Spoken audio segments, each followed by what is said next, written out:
It's Thursday, and you know what that means. For one more night this year, it is IndyCar night on the Elite Racing Network. Hello again, everyone. I am Gary Gotzo. Welcome to round 13 of the Elite Racing League's premier racing division, the Warriors for Peace IndyCar Series, as we come to you from World Wide Technology Raceway for the 12th running of the F5 Challenge to wrap up the 2025B schedule. All championships have been decided. I think all the drivers out there just being looking for a win tonight. That'll be a perfect way to end their 2025 racing calendar year here for the IndyCars. As always, in the booth is joining me, Luis Gonzalez Nunez. Luis, welcome to one more race here at Gateway, the last race of the season, but all the championships, Rookie of the Year, Driver Championship, everything's been decided. It's all about the win tonight. That's all it is. Yeah, the last race of the year, 2025, and ERL Warriors for Peace IndyCar Series is decided today. Actually, it's already gone. Like I just said, it's gone. We don't have nothing more to fight. Maybe the fight for the second and third. Even Jordan Owens have maybe slight chance to finish on third, but Steve Alexander and Tyler Forty is around. But I don't see, actually, you know what? It is Steve Alexander over there, and also Tyler Forty and Ryan Schultz is around. So it's going to be really good for them, because who knows what is going to happen today in Gateway. And Seb Alexander not in the lineup tonight, so that might seal up P2 for Tyler Fode. Ryan Schultz is in the lineup tonight. Jordan Owens in the lineup. Blauman in the lineup today. Edwards not in the lineup tonight. Hunter Ingrave in the lineup. Hunter Smith in the lineup. And Craig Forsyth. So a lot of the top 10 is in the lineup. But the key person not in the lineup is Adriano Pinero, our champion, who basically set up the last three races, every race since Indianapolis, and has since just won the championship. But a lot of bad luck has bestowed itself upon Tyler Fode, who is just looking to get the monkey off his back and get into the off season and start planning ahead for 2026A. Here are the rookie points. Logan Edwards has sealed up the championship as well. He has not showed up for the last couple of races. In fact, I don't think he showed up for the last four races. He's at a lead that big. McCollin High will look to solidify second. Lawson, O'Sullivan, Cutlip, Toole, Fraser. There you see the remainder of your rookie standings for this campaign. Let's get into tonight's starting lineup as we are gritting up here at Gateway for the final race of the season here in the F5 Challenge.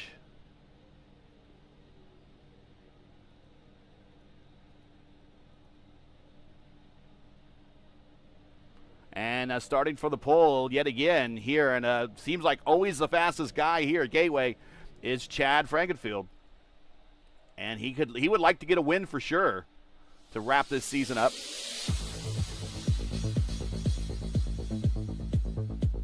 And right next to him is Blauman, who has had a pretty fast qualifying streak in him this season. He is second. Hibbs and Forsyth in row two, and I expect a big night from Gavin Hibbs as well. He's been looking to get that second win in his career. He's been getting close a number of times. Watch this row three with Owens and Fode. Heil and Ingrave in row four, and then row five, row five is Seb Alexander. He is here. I'm sorry, I did not see him initially, but Seb is here. And I'm the blind one tonight. This is my last race of the year, so this is why I need my rest. But Seb Alexander is definitely looking to get that second spot in the points. But right next to him is the catalyst, Andrew Wood. And moving on, Jared Rexing and Richie Hearn, fresh off a win earlier this week in the Onyx Racing League's Lotus 79 Series. at Road America. Might we see a second win from Richie Hearn this week? Well, we'll find out. He is lined up on the outside of row 6. Vandermarl and Aldrich. And a very special thank you to Vandermarl for all the graphics help that he's given me this year. All these point standings and everything you saw, as well as all the thumbnails. And the thumbnails coming up here for the Indy Light Series, which we'll talk about a little bit later in the broadcast. He will be doing those as well. Aldrich next to him, Holmes and Schold, Wagner and Smith in row 9, Albrecht and Camargo in row 10. And then Herrick, Akita, and Lawson and Coker round out the last 2 rows. 24 cars starting here tonight. Not a bad lineup. We've seen a lot fewer before, so not a bad showing for the final race of the year.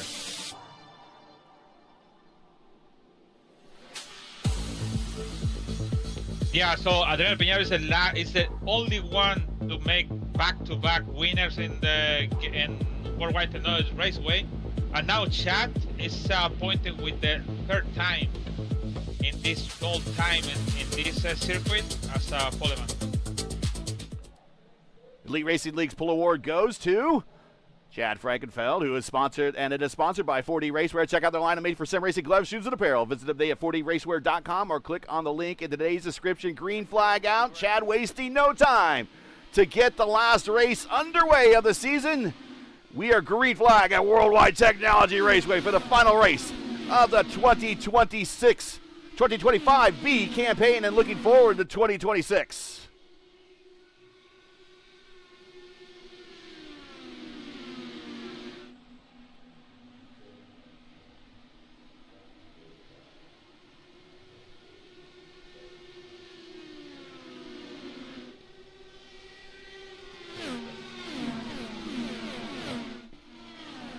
It is Frankenfeld moving up ahead.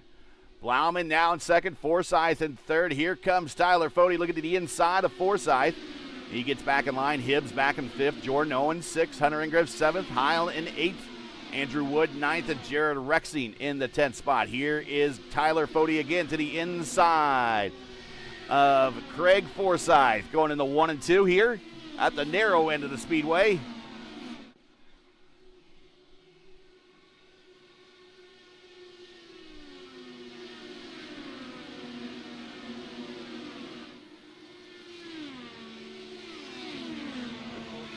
Oh, caution on the racetrack already. And it is Hunter Ingrave off in the turn 3 and 4 wall. Myself. Oh, loose.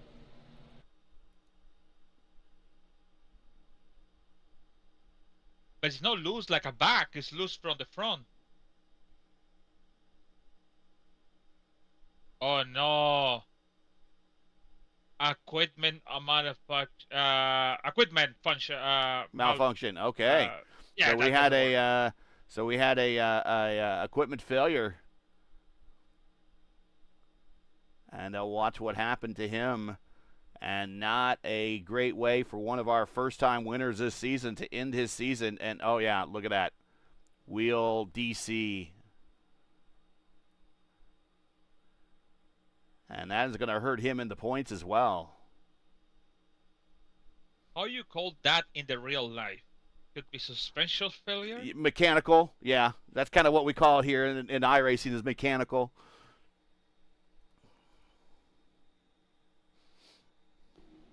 Oh, Ryan Holmes dropped away? Oh, I have a penalty for. Once again, be careful, people. Have to remember this. You cannot pass nobody on the left side on the pit entry, because you're gonna have a penalty, black flag, drop to N or whatever could be. Yeah, this is one of those racetracks where you could very easily pick up passing under the yellow here penalty. So everyone will need to be mindful of that. Also, you could certainly get a penalty if you do not come onto pit road correctly. There is a special orange box you'll see here in the corner of your screen in just a minute. Right there, you see the orange box. They need to be to the left of that when they hit pit road. They cannot clip the box, or they get a penalty that way. So we saw a lot of drivers practicing that. Seb Alexander, Trey Holmes, Jim Herrick all coming to pit road to top off the tank here as we are under caution. Early stages here, lap 5 of 260 here at World Wide Technology Raceway to wrap up the 2025 B season. Do you know today? Actually, I have 2 things to say. November 11, it was Gilles de Ferran birthday. Yes. He would have been 58. The fastest man ever in an IndyCar. And do you know we are 30 days to go, for the big last of the year Indy 500. It's really last, actually. Do you mean the PRI Hoosier 500? Yes, sir. I cannot say that word. That's why it's kind of difficult for me. I hear the British people say about that word, about that championship around, about the Hoosier, and they say it a different way. You said that. But yeah, 30 days. That's crazy. Yeah, and coverage will start for us December 1st right here on the Elite Racing Network as we start practice for the PRI Hoosier 500. We'll go green next time by. Hey, Kart and IndyCar have raced here at Gateway 17 times between 97 and 2003, and again beginning in 2017 through today. Gateway is our Worldwide Technology Raceway at Gateway is a staple oval event on the NTT IndyCar race schedule that draws decent crowds every year. The kart track record set by Raul Boisel in 97 with the speed of 187.9. The IRL IndyCar track record set by Will Power in 2020 with the speed of 192.3. The career wins leaders at Gateway are Joseph Newgart with 5, including 3 in a row from 2020 to 2022. Scott Dixon has 2. No one else has more than 1. You're defending winner here at Gateway as we are green flag back underway here at lap 8 is Kyle Kirkwood, who won his first ever oval race here back when the NTT IndyCar Series raced here in 2025. The names of former winners here reads like a who's who of IndyCar history, such as Paul Tracy, Alex Zanardi, Michael Andretti, Juan Montoya, Al Unser Jr., Gilles de Ferran, Helio Castroneves, Will Power, and Takuma Sato.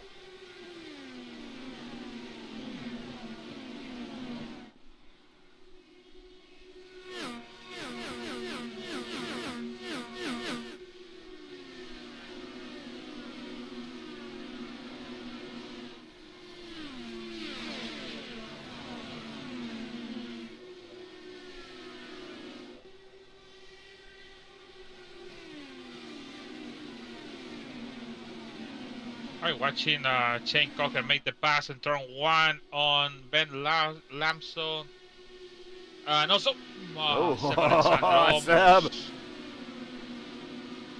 Seb had the fall to the back. I believe he had a penalty that he picked up from his Michigan 500 win.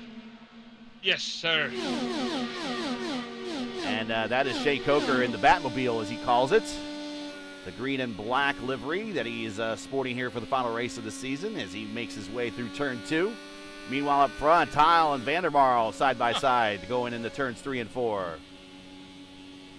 Finally, Fending Paints works. Yeah, I can see the green and black on the Shane Cocker.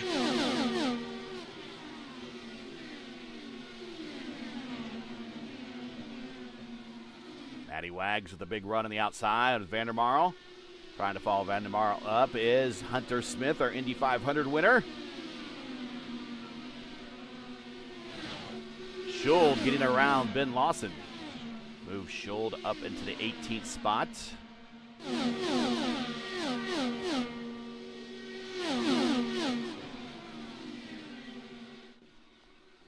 Meanwhile, back up front, it is Frankenfield and Blauman. First and second. Tyler Foti is in third. Craig Forsyth is in fourth. Gavin Hibbs, fifth. Jordan Owens, sixth. Jared Rexine in seventh. Andrew Wood in eighth. Matty Wags in ninth. And Vandermarl in 10th.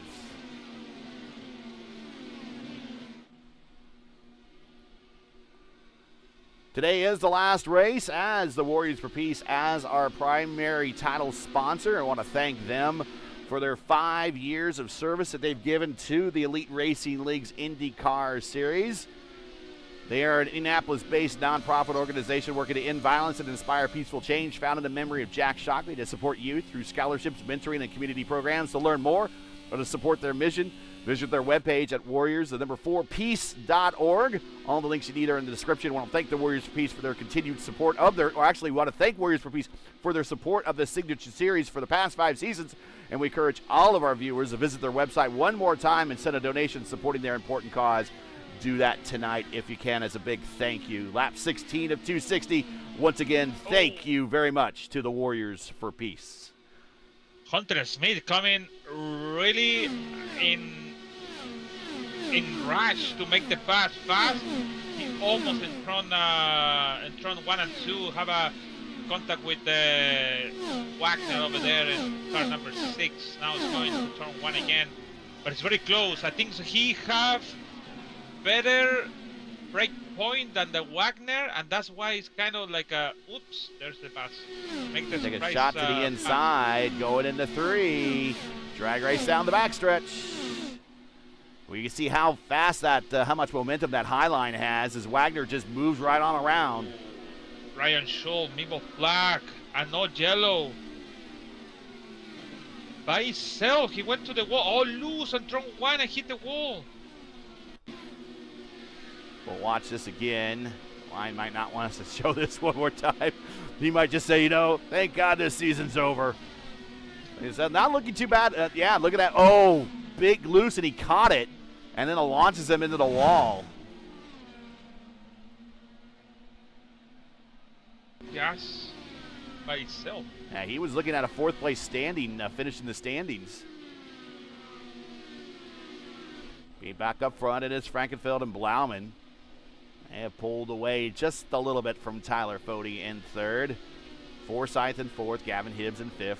Top 5 has remained pretty much unchanged.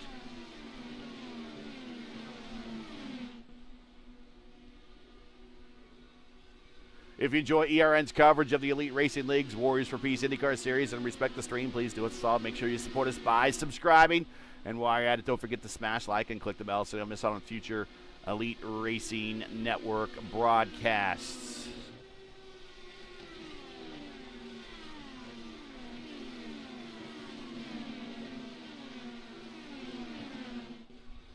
Here are your weather conditions, and pardon the no name. That is a known issue with ATVO. Track with no name. There it is. But 84 on the track temp, 79 on the ambience. Yeah, also race lab, it still shows the track in a perfect circle. It's not oval, it's just a circle. On the track map? So, yeah, all of them because the new track. Somebody's going to the pits. Oh, Gabby Gibbs? Go to the pit? Gavin Hibbs. Do you have a contact? He's towing. Something happened to Gavin Hibbs. Oh, I'll let you know. How funny they were. I think it happened off of turn 2 because he was going to the pits coming off of turn into turn 3. So we'll see him here. He's by himself into turn 1. And I thought this might be the day for Gavin to get that win number 2. And let's see what happens. Does he have another one of those loose? No, I just went back 4 laps ago. Nothing happened. He just brings it down to pit road. So maybe he had something happen at home and he just needed to get it addressed. That does happen.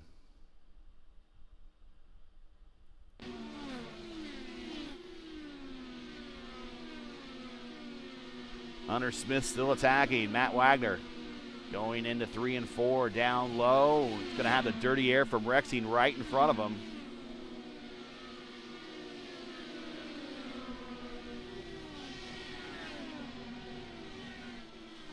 Look at that line. All of a sudden went up to the top with Rexing, and Wags followed him up there.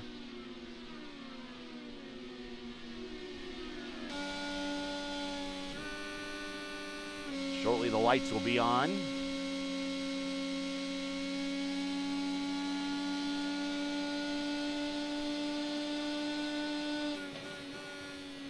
Wait, Gabby Gibbs wasn't fifth. Yeah. Oh, we're going to go 3 wide down the backstretch. Hunter Smith out of the inside of Rexing.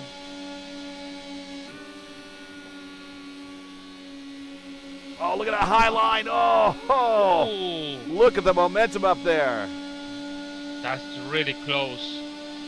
But it's good time for the defender, to make the position. To take the position, sorry. Oh! Jeez. Hunter Smith at the wall. Hunter Smith got really close. We're riding with him right now. He didn't touch the wall, but we heard contact.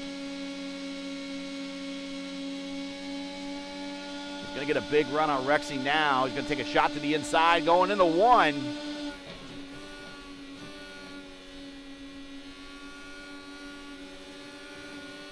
Oh!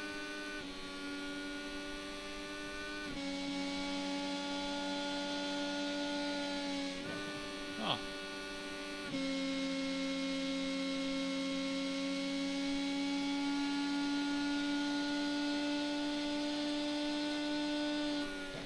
Again, Hunter Smith have to wait for the opportunity because with Rexing going on the high line, it's kind of tough. Use the low line to make the pass. You have to wait for the mistake or something like that. So, and we'll watch from Jared Rexing's point of view. The visibility is going to get a little rough here as the sun begins to set.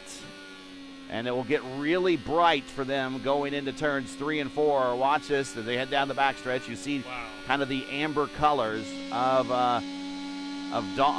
sunset here. But watch this. Oh, gosh, sun right in your face. Oh, cool.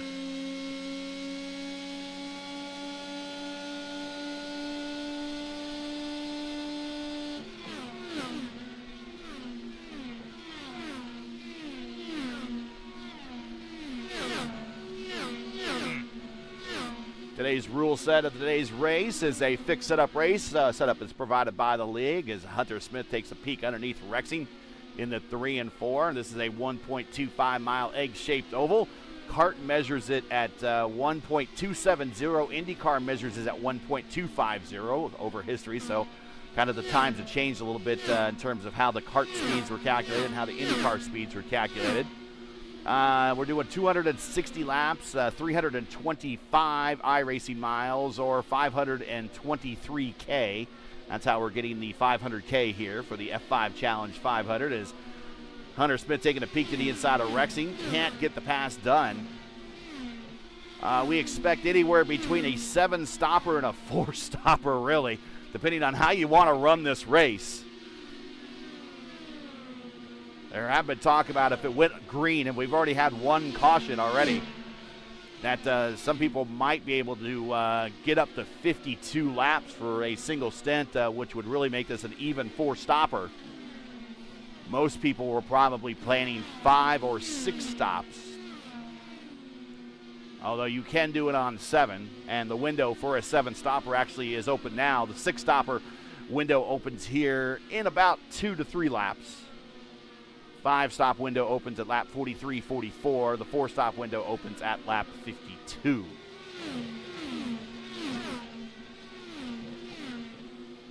Kidda around Trey Holmes up to 18th. That Alexander, it is coming for the pass. It's coming fast.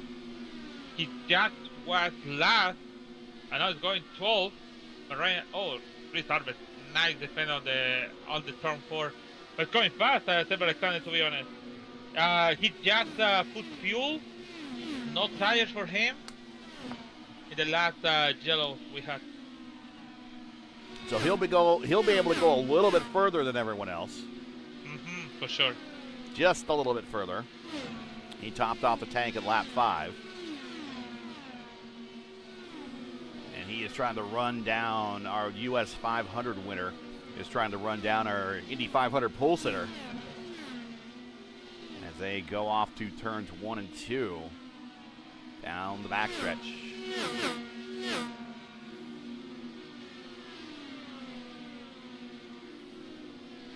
You notice this new scan of Gateway no longer has that opening on the backstretch anymore. You're right. Oh yeah, it's close. Oh.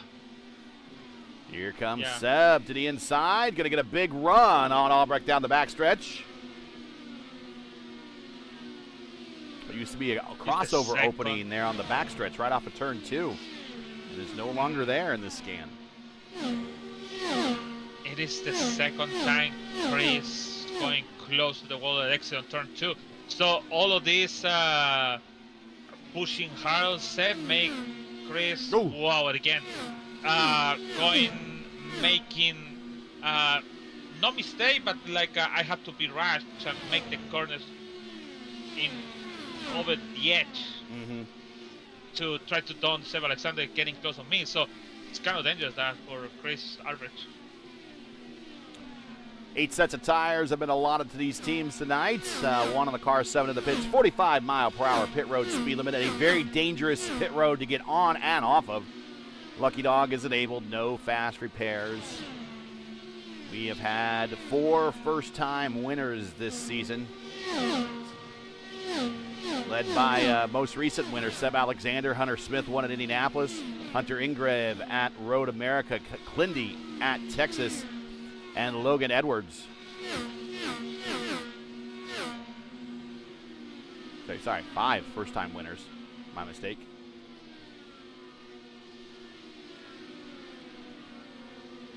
And that ties a record set back in 2022. So if we get a new first-time winner. Could be nice there, huh?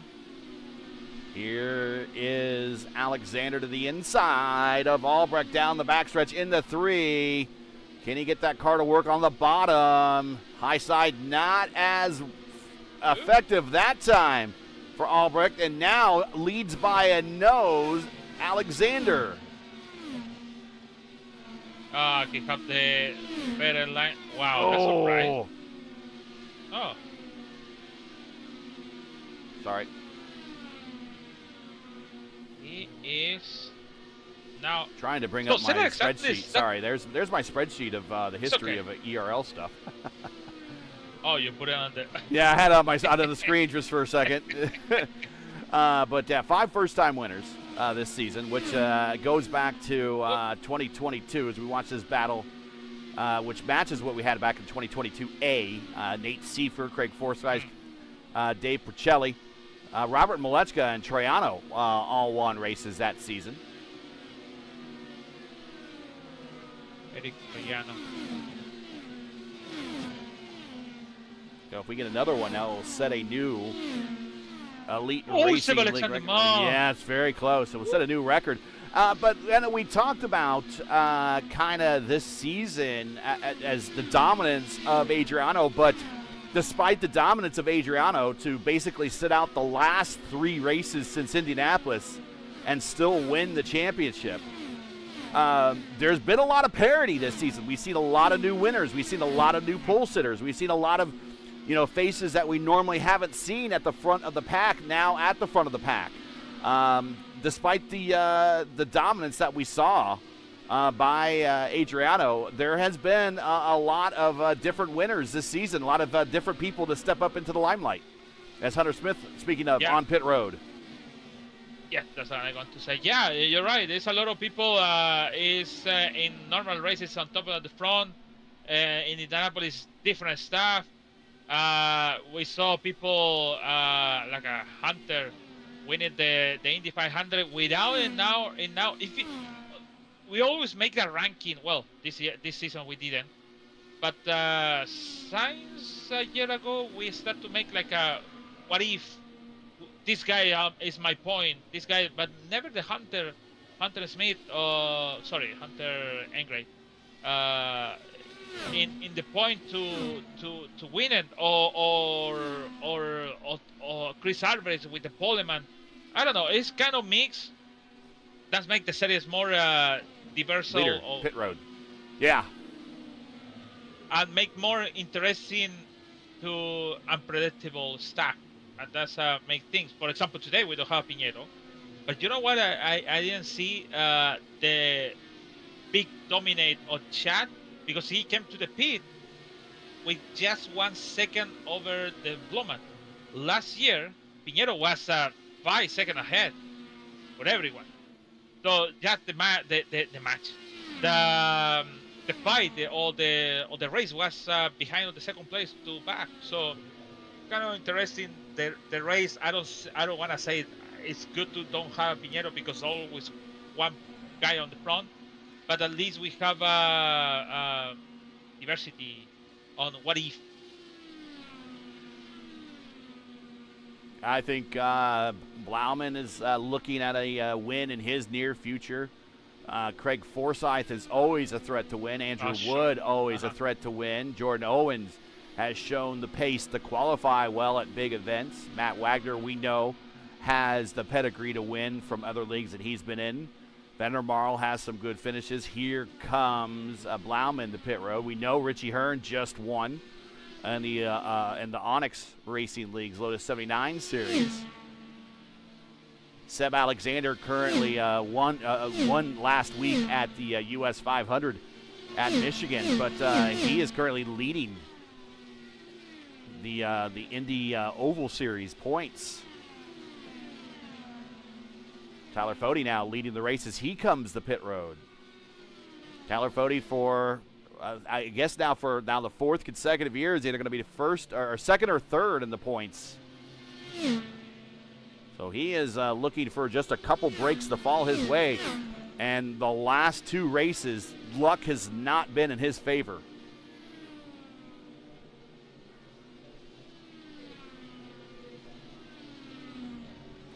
A whole bunch of cars on pit road. Albrecht on pit road. Coker on pit road. Greg Forsyth on pit road. Lawson on pit road. Scheduled stops. This is going to be coming now. This is going to be right about the 4-stop window. Yeah, Justin, and Seb Alexander is out. Also, Trey Holmes. I think Harry's still out. Vandermarl coming in. Seb Alexander is going to stay out. Of course, remember Seb came to pit road on lap 5. Also, Trey Holmes came on lap 5. Jim Herrick on lap 5. So they will stay out a little bit longer.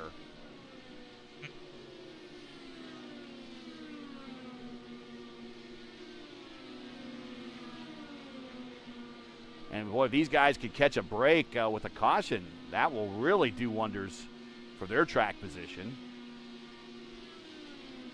Sam Alexander staying out. Trey Holmes staying out. Jim Herrick will stay out. In front of him is Colin Heil. Heil looking to get a good finish and make that rookie championship just a bit closer. He is currently third on the racetrack, second in the rookie points. And he is coming to pit road as you see him make that Jurassic move off of turn 2 to the bottom of the racetrack. He did pretty good saving fuel that time. He's been out 57 laps, so he didn't even come down pit road for that dash at lap 5 and went longer than everybody else that stayed out. Trey Holmes now the leader. Seb Alexander on pit road.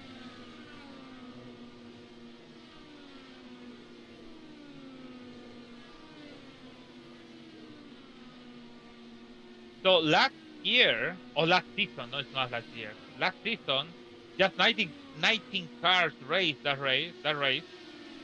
6 leader, 9 leader changes, 3 cautions. Piñero won by 7 seconds over Seb Alexander and Craig Forsyth on third that day.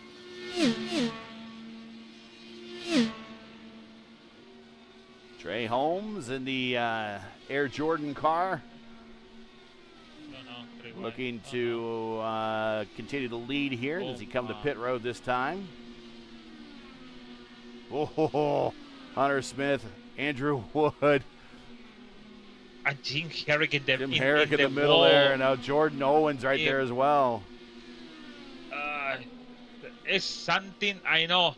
Trey Holmes is coming to the pit now. Jim Herrick is going to be the leader and take a point for leading. But you know what?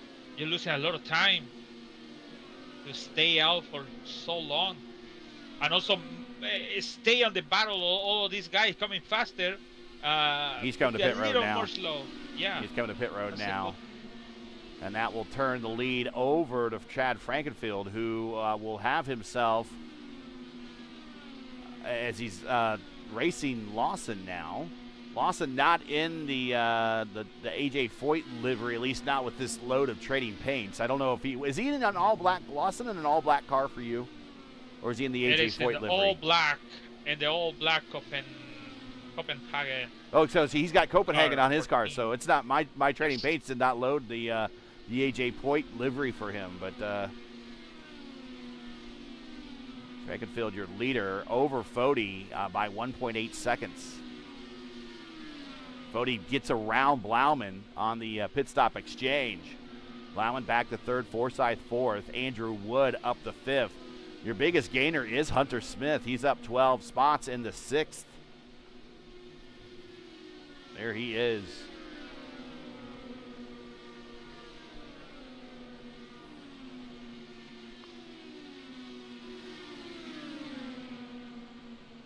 Nice pit stop on the Tyler 40. Yeah, he did a good job. Nice one, because Brian Blumen was in the second whole race, and Tyler 40 just came on 6th to 2nd in the first stint. Tyler 40, yeah. He jumped Blauman, and now he caught Lawson at the wrong point right at the exit of turn 2. Yeah. And it allows Blauman to get really close. Lights are starting to come on here in the venue.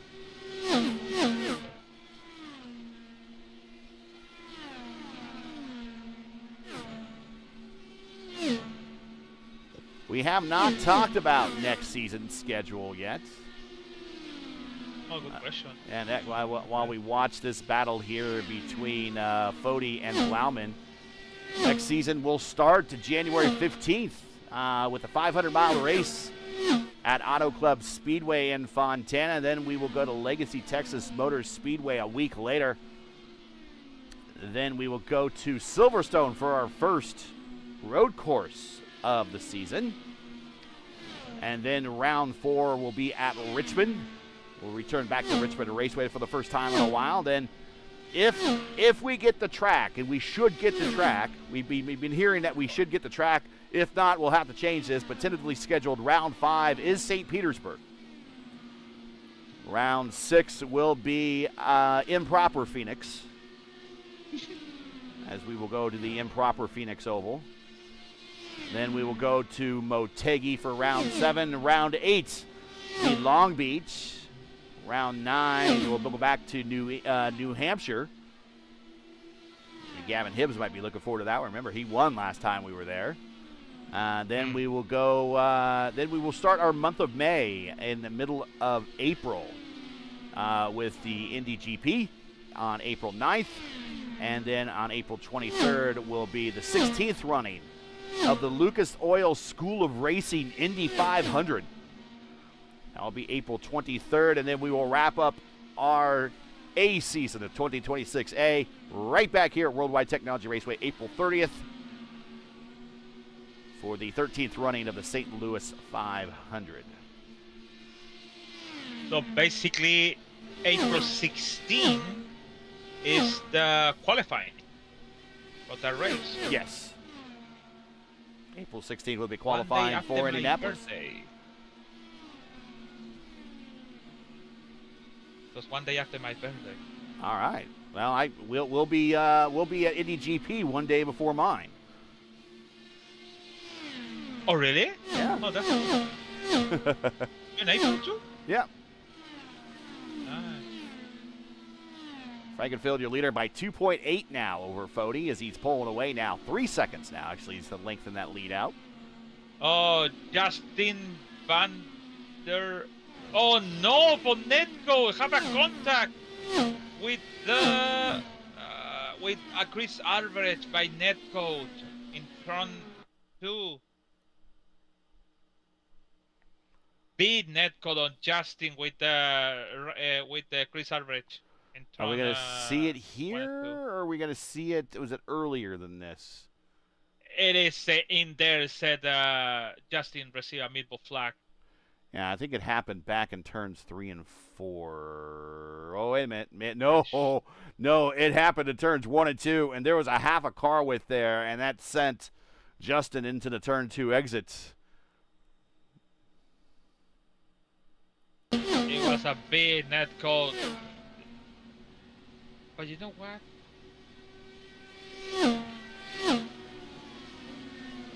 Oh, yeah, big net code. For sure, he complaining. He talked with he said about race control about that, and no, it's not a chance. It's a big net code.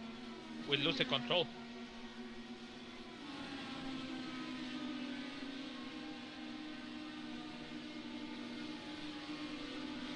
Lap 75 of 260 now in the books, as the leader is Chad Frankenfield.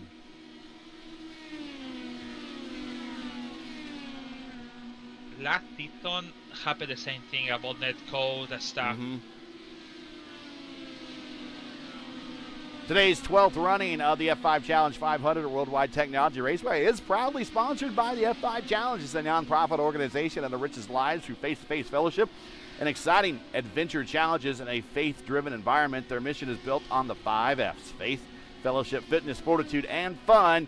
F5 Challenge inspires people to lead active, connected, and purpose-filled lives. To learn more, to get involved by visiting their website, or follow them on social media. All the links you need are in the description. I want to thank F5 Challenge for being a sponsor of many of our events this season, and encourage everyone to check them out as thanks for supporting the Elite Racing League's IndyCar Series. As Chad Frankenfeld gets around one of his teammates, puts them a lap down. That's Heil. He's down to 18th.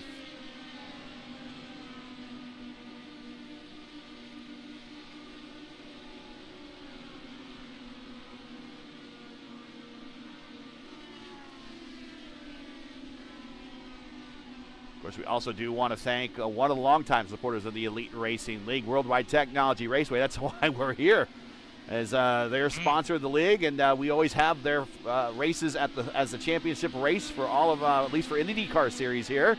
World Wide Technology Raceway is a motorsports racing facility in Madison, Illinois, just east of St. Louis, close to the Gateway Arch. It features a 1.25-mile oval that hosts NASCAR Cup Series, NASCAR Xfinity Series, which I guess is going to be called the O'Reilly Auto Parts Series now next season, as we watch our leader go around Shane Coker. Don? And then also the Craftsman Truck Series, and more importantly, it also hosts the NTT IndyCar Series. Make sure you to learn more about that and to get tickets for that marquee event, you want to go to www.raceway.com or click on the link in the description and thank Worldwide Technology Raceway for being a sponsor of the Elite Racing League. And our final race here for our Warriors for Peace IndyCar Series in the 2025B campaign.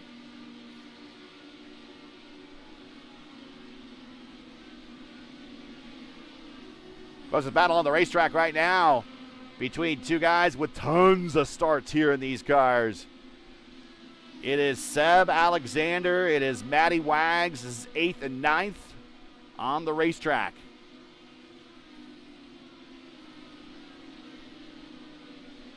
Whoa!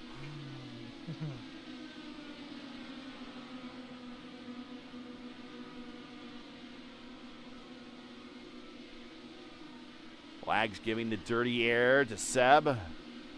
Seb just going to sit there and get in the draft, pull himself a little bit closer. Oh, late dive into turn one for Seb. Kind of an aggressive dive, very similar to kind of what you see Pinheiro do here when he races. Yeah, you know what? The car how it move when he put the car in the corner, it's kind of dangerous though. Like a Ryan Schultz happened with him and the brake, you can lose the car like that. So just to be careful how you're diving into the apex and then exit on the corner. So you don't want to lose the car by brake in the middle of the corner.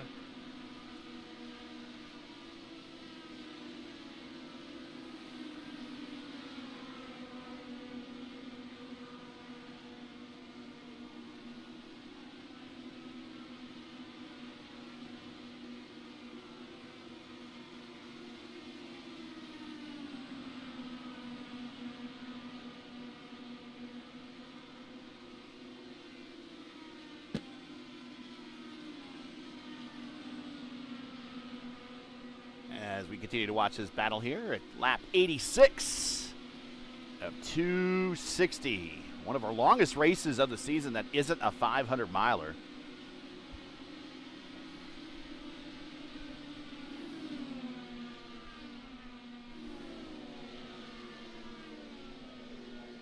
Chad Frankenfeld now leads by 3.3 seconds over Foti.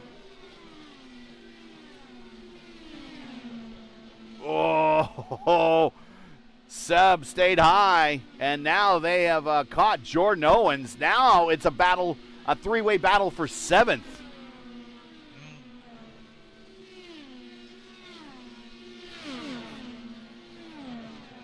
Oh, close. You know what? They Owens have the better chance because they have a clean. It's not really. Oh, Seb Alexander diving to the inside.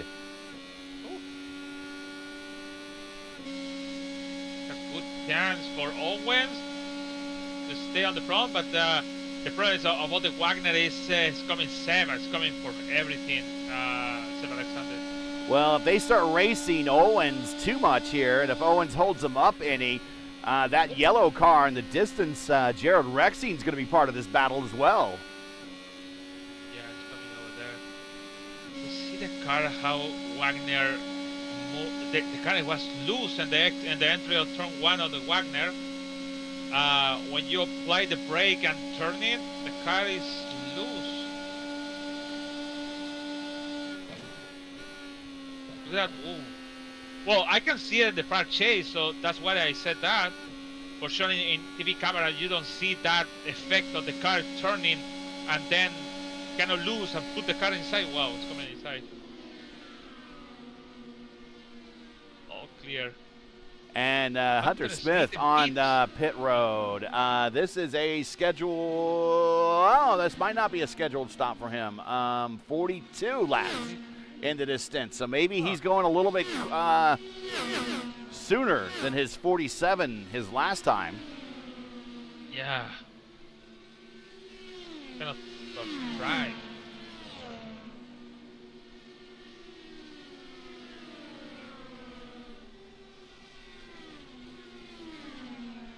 Oh no, 3 wide. Oh, 3 wide almost going through 1 and 2. Oh.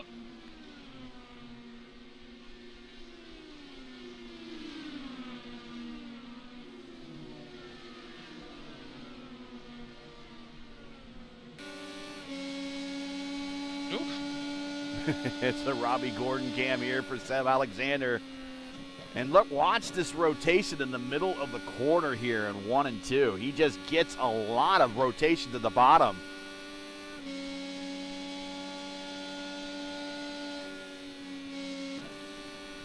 And then he's getting dirty air from Wags, who goes up top. And actually, Owens went up top too. So a little bit of defensive driving going on here. Now he's going to stay low. Clean air down there on the bottom of the racetrack for Seb, and he's going to have a bit of a run here on Wags. No, hold.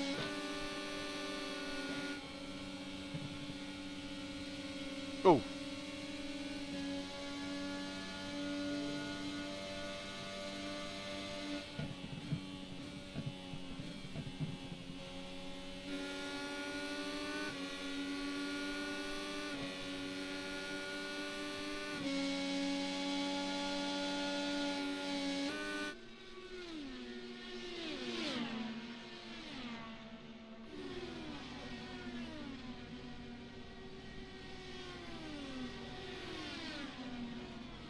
Frankenfield now out to a 4-second lead. It's been a while since we've seen Chad in victory lane. It was Indianapolis last year. And 2024 B when he won the 500 last time we saw him in victory lane. He is well past due. He'll say so himself as well. There's a couple of times where he thought that he should have got the win, and it just didn't work out that way for him. But today he has dominated at least the early portion of this race. Tyler Fode is in second and doing everything he can to hold on to P2 and the points. Blauman in third. Craig Forsyth in fourth. Craig getting a lot of mileage. Oh, we got that battle back there with Seb Alexander once again, side by side with Wags. Here we come, right into your living room, right into turn 3. Starts coming to the pit now.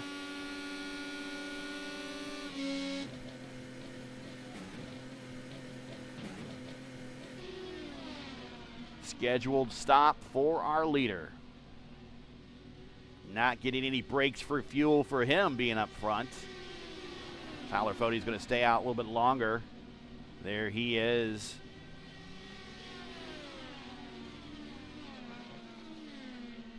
Go back to that battle with Seb Alexander, who got around Wags. We missed that pass. Nige Camargo had an incident, said it might have crashed, but I don't know what happened. Oh, he hit the wall. Oh, he lose on turn 2. And no yellow. Oh. He lose the front wing. That's what happened. This should be the 4th yellow of the day. Here's that pass by Seb Alexander over Wags. Just got underneath him in turns 1 and 2. And then, I don't know, Jordan Owens kind of helped both of them out a little bit down the backstretch.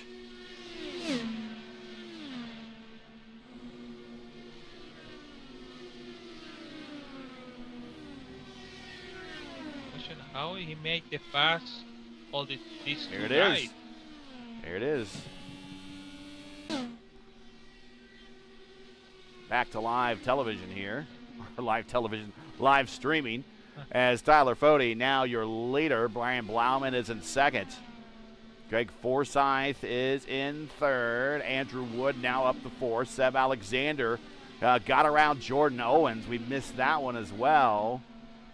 We'll go back and check that out. I think he got him right here in turns 1 and 2, just down low.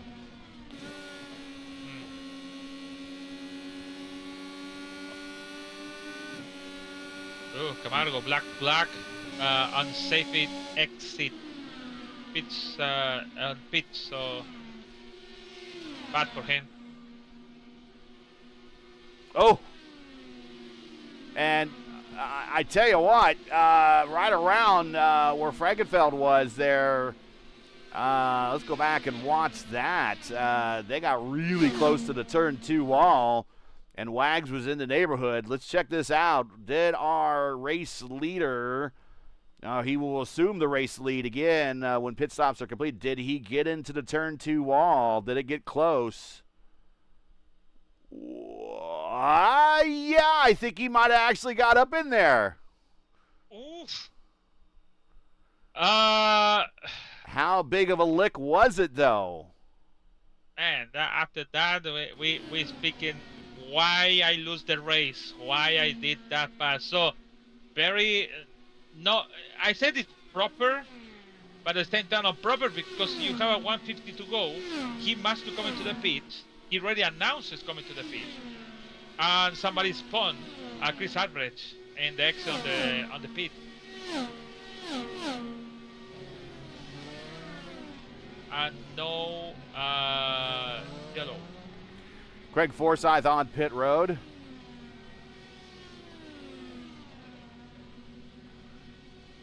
So he said Chris Albrecht spun coming to pit road and no Albrecht. Yellow there. Yes. Yeah, this should be the 5th. So we're still on green. Here's what happened to Chris Albrecht. He was coming off of pit road.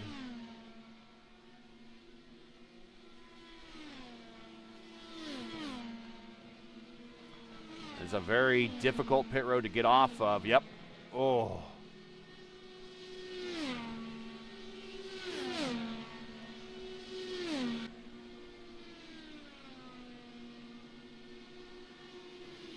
It's really weird how some tracks you don't have that torque or maybe that power on the exit.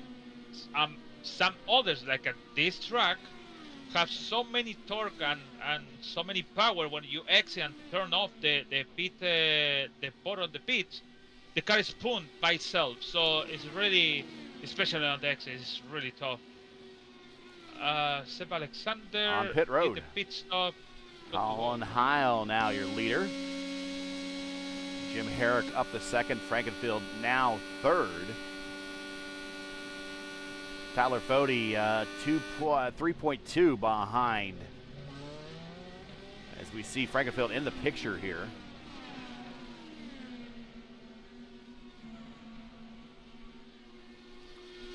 G. Hearn coming off of pit road.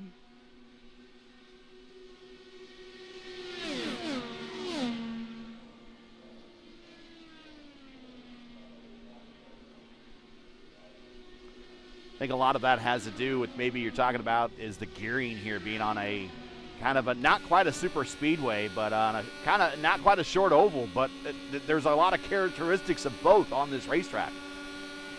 Yeah, it's kind of strange, but at the same time it is what it is. This is really interesting. I thought Jim was going to come down. Hurry!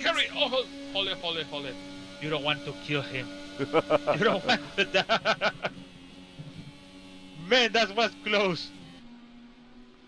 He slides up in front of Jim. Interesting thing, Seb Alexander, you remember, was on front with the battle for with the Wax and the Owens and in there, but I think it was for the fourth, fifth, and something. No, for the third place. Now it's Andrew Wood close to Seb Alexander after the pit stop. If you're just joining us, this is ERN's coverage of Championship Thursday of the Warriors for Peace IndyCar Series 12th running AF5 Challenge 500 coming to you from World Wide Technology Raceway. We've now completed 113 of 260 scheduled laps. Make sure to smash the like button, subscribe to the channel so you don't miss out on the next race. So next time you will see us here for IndyCar competition here, part of the Elite Racing League, will be Thursday, January 15th, 2026 for the 5th running of the California 500 from Auto Club Speedway in Fontana. We will kick off our 2026 AP1 IndyCar Cup campaign. Coverage starts right here on ERN at 7:45 p.m. Eastern Time on the 15th. So mark your calendars and we will see you then. However, you will see Lewis and myself before then, right here on ERN, starting again December 1st for happy hour at the Brickyard on opening day of practice for the PRI Hoosier 500. Coverage starts here on ERN at 8 o'clock p.m. Eastern Time as we begin preparations for the big race on December 14th. Basically, the best of the 33 cars in the community over the 128. Caution on the racetrack. Yellow. Who was that? I cannot see that. I don't know. Kidda. Oh no. There is. We will see what happened here with Takeshi Kidda. By cell. But you know what? The yellow, the yellow is taking so long to go off. Here he is racing just for track position. Oh, and he loses it, and then a little net code with a little bit of extra help there from Blauman. And Rexing, look at that. Oh, Rexing! Oh!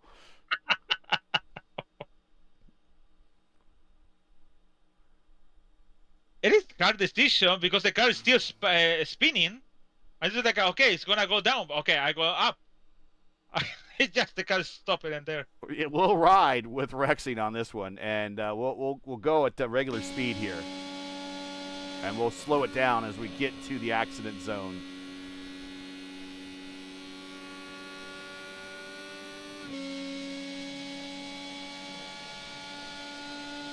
Okay, here we go. And watch this. I mean, everything happens right in front of him. And, he expects the car to kind of come downhill. And it just stops. It's like, whoa.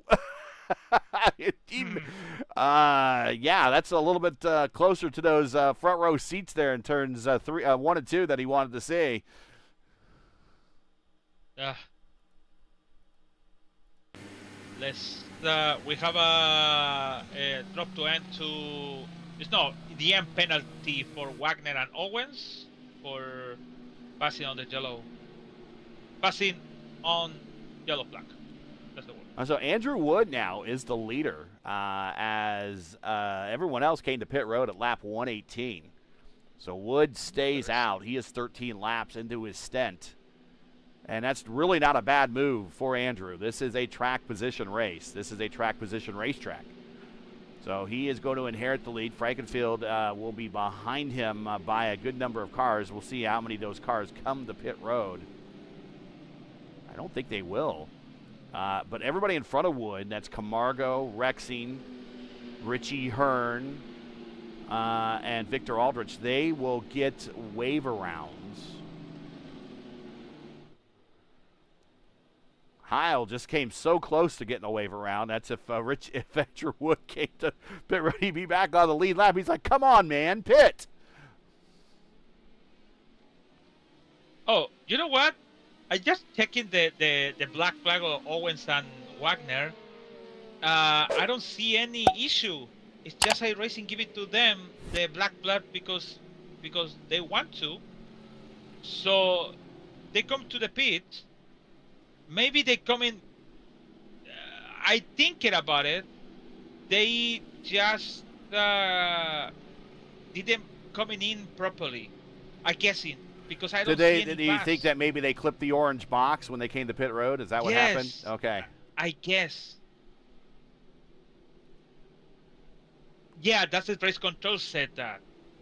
So they cleaned the black flag because they asking I did nothing. So yes, okay. We just watched Jordan Owens. We just watched him come to pit road on the replay here, and watch this. Here he comes, and watch what he does. That's the orange box I said you need to be to the left of, and he rolls right over it, and that is a penalty. And I think Wagner had the same thing. I think Wagner actually passed. I think.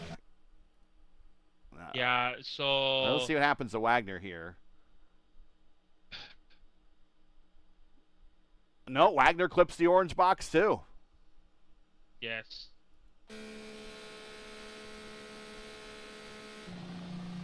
All right, getting ready to go green this time by. Andrew Wood is your leader. And wouldn't he like to see his first Elite Racing League win?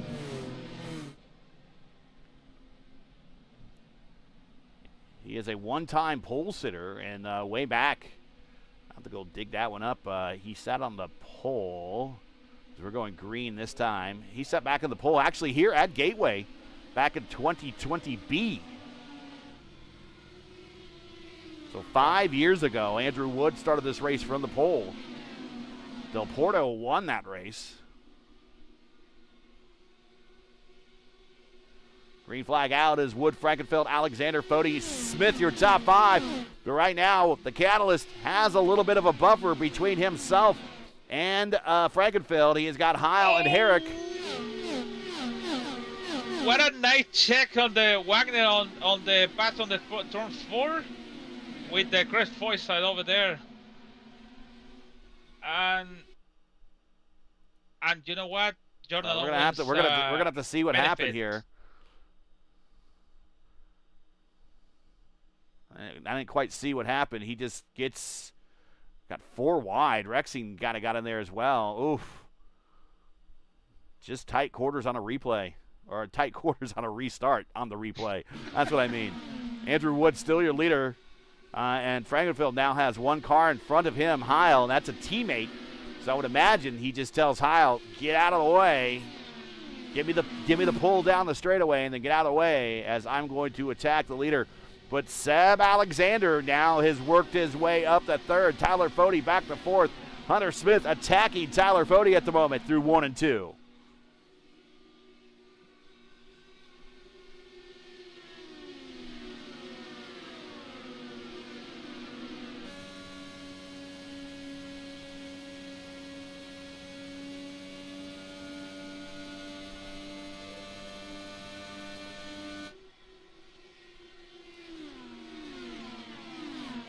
I want to thank one of our premier partners here in the Elite Racing League, Blue Egg Marketing. Rev up your business with Blue Egg.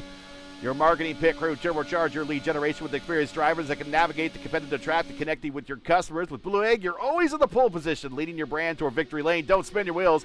Accelerate success with Blue Egg, fueling small businesses to win big. To learn more about Blue Egg, click on the link in the description. As we continue to watch this battle between Tyler Fode and our Indy 500 champion, Hunter Smith. Here goes Seb Alexander to the inside of Heil for track position. Oh, my.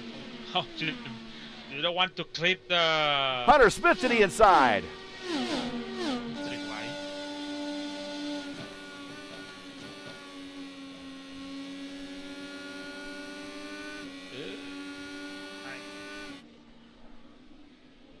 And you could tell his teammate, that's Heil, is a teammate as well, to Hunter Smith, and hey man, I'm trying to, let me move up. What a bad yellow flag for Chad and this time, because he was a lead for maybe 5 or 3 seconds. I'm gonna say 3 seconds. We also lapped down in between, and now it's Seb Alexander with good pace, just a 9/10, and Chad need to make the pass on the Underwood now, because Seb Alexander is coming very competitive to be on the front.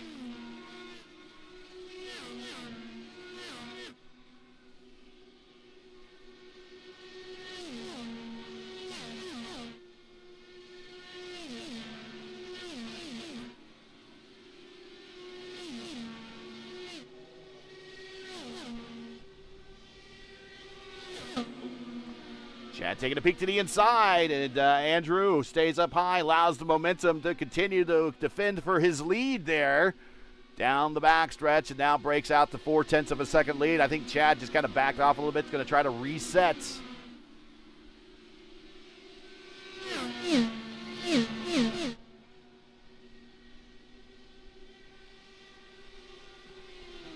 And the longer that these two battle up front, it's just going to open the door for Seb Alexander to get involved here.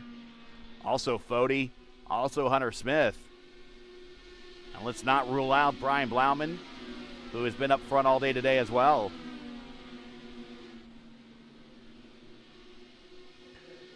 Andrew Wood, 27 laps now into his current stint. He last pitted the lap 105. He went 51 on his second stint. Oh, yeah, saw that. So he's about halfway through his current stint, fuel-wise, and he's going to open up the inside. And did he hit the wall there? Hit the wall very bad, eh? Let's go back and take a look at that and see what happened. He had a pretty comfortable lead at the line, and let's see what happened here.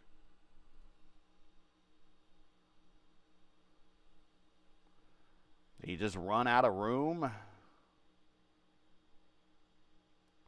He took the high line all the way through. That's a good lick. That was not netcode. That was a good lick.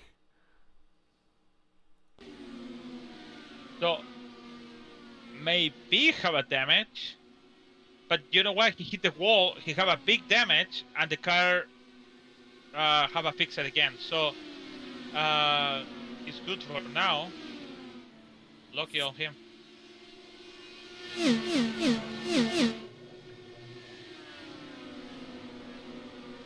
It's now a three-way battle for the lead. I think Seb is trying to look for a way around Andrew. Andrew might be damaged. He might be wounded right now. We'll see.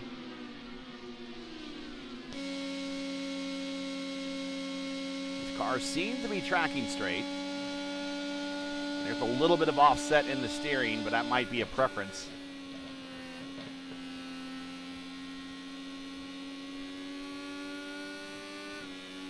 Up ahead of Frankenfield, that is Nigel Camargo. That's going through turns 3 and 4 right now.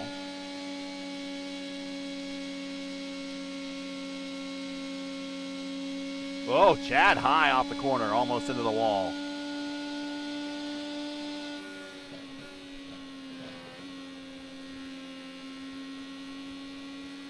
Top 5, you can top 6 really. Throw a blanket over him right now. Yeah, they're very close. Really, really close to one. Make a mistake, and I can take your position basically. Yeah. Chad looking to break. Chad looking to break a long dry spell. It's been over a year since his last win in 2024B when he won the Indy 500. Andrew Wood still looking for his first series win. Seb Alexander won last week at the P1 US 500 at Michigan. Tyler Fode won earlier this season at Texas. Hunter Smith won earlier this season at Indianapolis. Ryan Blauman still looking for his first win, so we might see our 6th different winner still.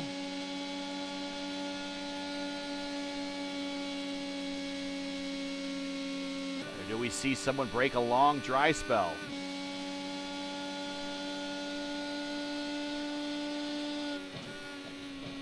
Seb to the inside.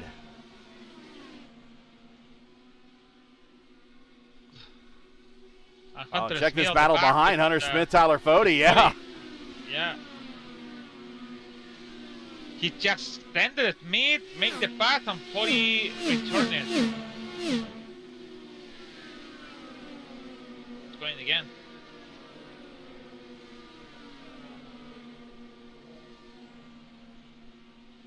Oh. Getting close with Andrew Wood and Seb Alexander coming off the corner.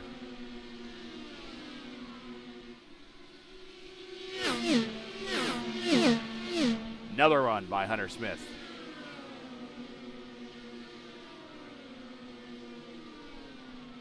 Frankenfeld in lap traffic right now.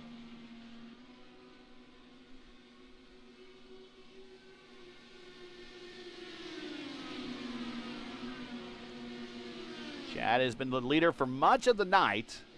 He has pretty much dominated this race, with the exception of a small period where Andrew Wood was the leader. Seb Alexander is in 3rd, Tyler Fode 4th, Hunter Smith in 5th as we watch this battle back here again between Alexander and Smith. And again, getting around the lap traffic, Camargo was Fode, Smith, and Blauman. Wags in 7th, Owens 8th, Richie Hearn 9th, Victor Aldrich in 10th.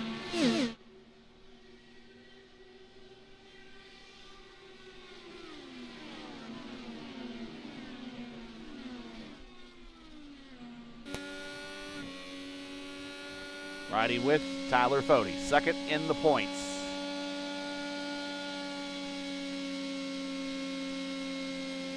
Had a decent race in Indianapolis and just bad luck at Mexico City and bad luck at Michigan has pretty much derailed his championship hopes for this season, but he's still looking to go 2nd place in the standings. And he's still got 2nd place, but he cannot give up any more space to Seb Alexander, who's chasing him in the points. And he is right ahead of him in the racetrack right there.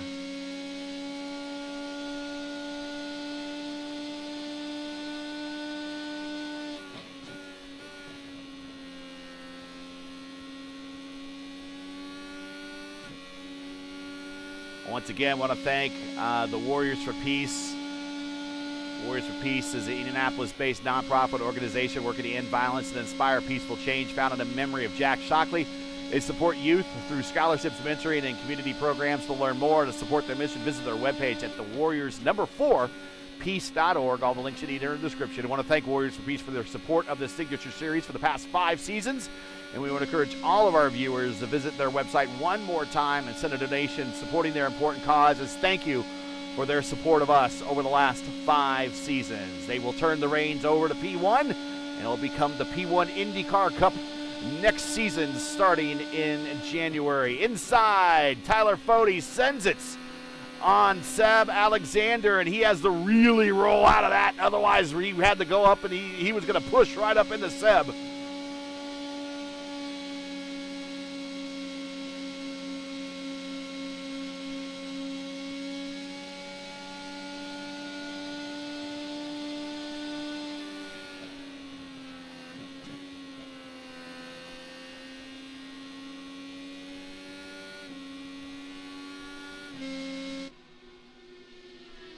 And now Hunter Smith back under attack, or as the attacker now, to Tyler Fode again.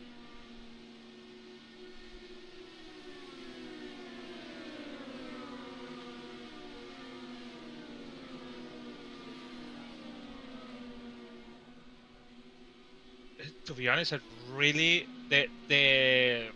it's 45 laps under Wood with the old tires.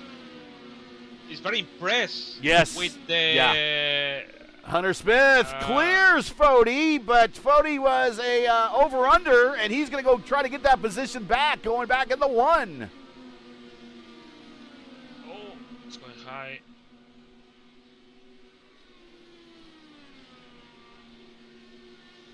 I tell you what, and again, we're watching Hunter Smith take a peek underneath Fode going into 3 and 4. If anyone's paying attention to Wood, it might be worth a shot that late in the race, maybe fuel only. I don't know. I mean, the way that these tires are lasting right now, and look at the conditions. I mean, we're not talking a hot racetrack. There's not a lot of tire day going on out there. It's 82 Fahrenheit. The track is really cold. To be honest, it's cold. Very bad cold. And it's 47, so it's just 13 laps with the old tire between the new and the other ones. So it's very impressive, and he just can go maybe 3 more laps, and he must come into the pit. So this is the problem. So he comes into the pits, he have another circle. It's gonna be another strategy. If he's coming the yellow flag, it's gonna lose a 1 lap, and now it's the battle to return on the leader lap. But if we go green for the rest of the race, does he? Let's see. He's going to come in at lap 1. Let's say he comes here in 2 laps at 156. And okay, so let me bring up bring up the calculator now. I'm bringing it up on my the screen here. Should have my calculator open, and it's not. There it is. Here it is. We'll just bring it over here to the other screen here. All right, so we're at 156. If he does another 51 at that point, makes his final stop at 207. And he's good to go with the small fuel save at the end. So it could be a good strategy. I don't see it's going to be a problem in the track. But everything's going to happen. We still have 105 to go. And Frankenfield has reached Chris Albrecht, who is running a little off the pace at the moment. And Albrecht stays high and lets Frankenfield on by. So do we see Andrew Wood make the dive down pit road? No. He's going longer than he did on his previous stint.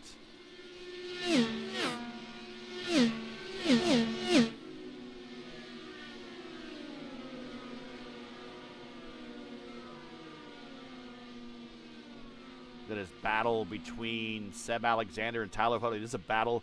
I think Andrew Wood coming to pit road now.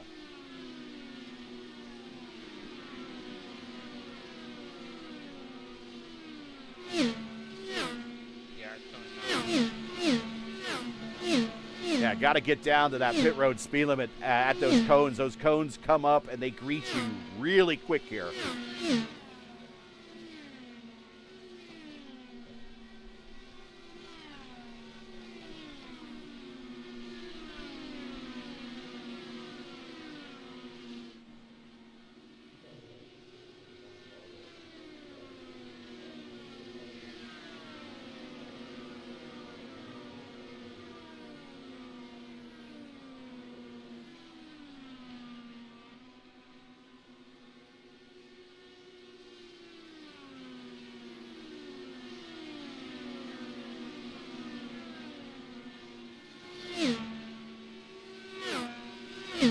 watching in silence Andrew Wood because it is sad it's coming over there in turn 2. You don't want to make a mistake in the exit, even when you're just make the exit and then make all that turn and the exit for the pit. So it's very crucial because 2 laps is like not good for the race. So now Seb Alexander second, Fode in third, Hunter Smith fourth, Plowman now up to fifth. And so we were watching Andrew Wood now, who is on a slightly different schedule. He is 1 lap down now in 14th, but he has only 1 more stop to go, and he should be able to go to the end. Most everyone else, I think, has 2 stops to go. And now we start looking and taking our attention to Frankenfeld up front, who is 45 laps into his current stint. And we suspect that he'll be making the move down pit road sometime relative soon, in the next 6 laps or so. He last stopped on 118. Now, his 3rd stint in the race was a short one because of the caution where it fell. He only went 19 laps. Still came back to pit road, but he's 46 into it now.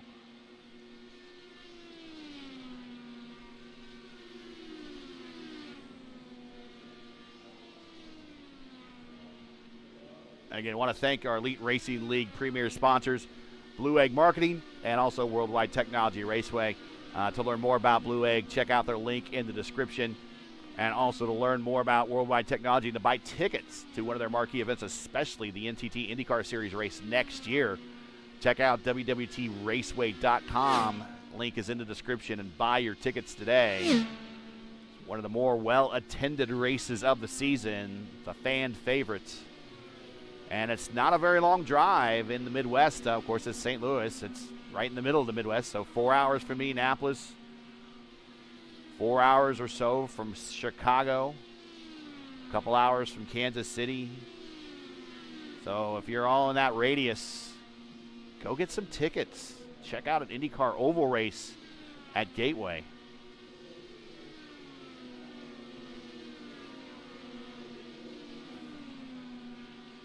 So many options, huh?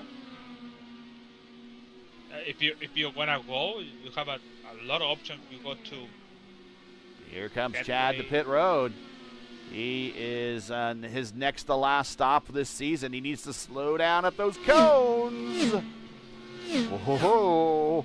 That's going to turn the lead over to Seb Alexander, and we see when Seb decides he'll come the pit road.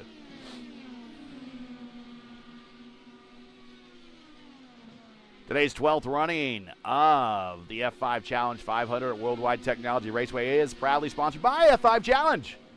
This is a nonprofit organization that enriches lives through face-to-face fellowship and exciting adventure through challenges in a faith-driven environment, as we see Craig Forsyth on pit road. Their mission is built on the 5 F's: faith, fellowship, fitness, fortitude, and fun. F5 Challenge aspires people to lead active, connected, and purpose-filled lives. To learn more, to get involved by visiting their website or follow them on social media. All the links you need are in the description. Lap 169 coming to 170. Less than 100 to go here at World Wide Technology Raceway. Your leader, Seb Alexander. Tyler Fode second. Brian Blauman third. And Seb, I think you said it's coming to pit road?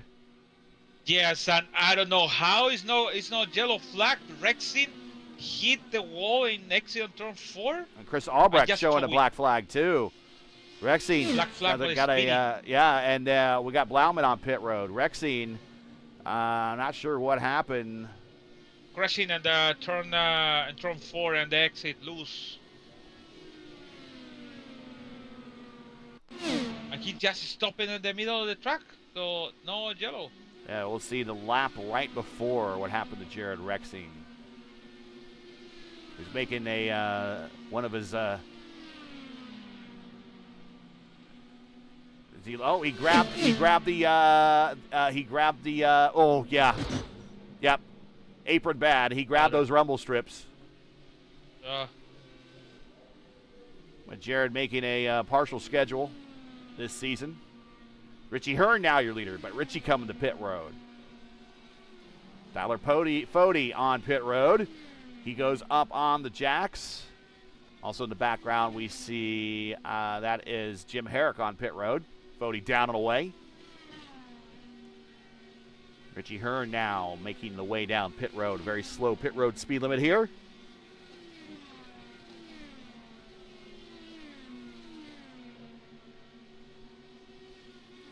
I'll turn it back over to Chad Frankenfield. Seb Alexander is only 2 seconds behind.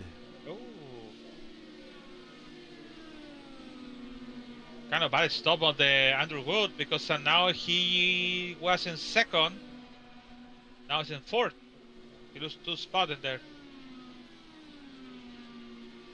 Remember, Andrew only has one more stop he needs to do. Everyone else needs to be one more stop, but it's Andrew's final stop. And then everyone else will have to make one more stop, we believe.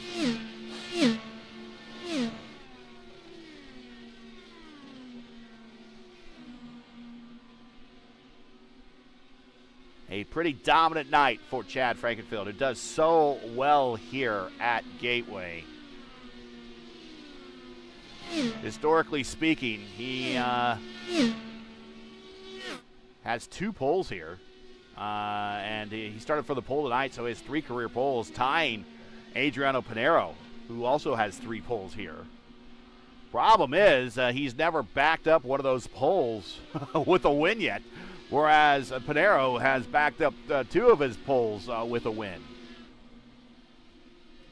Could he get the monkey off his back? Yeah, Adriano Pinero, the first pole, he made the pole, but Troiano won the race. And then Adriano last season won the race by pole. And also was Robert Maleska pole and winning the race.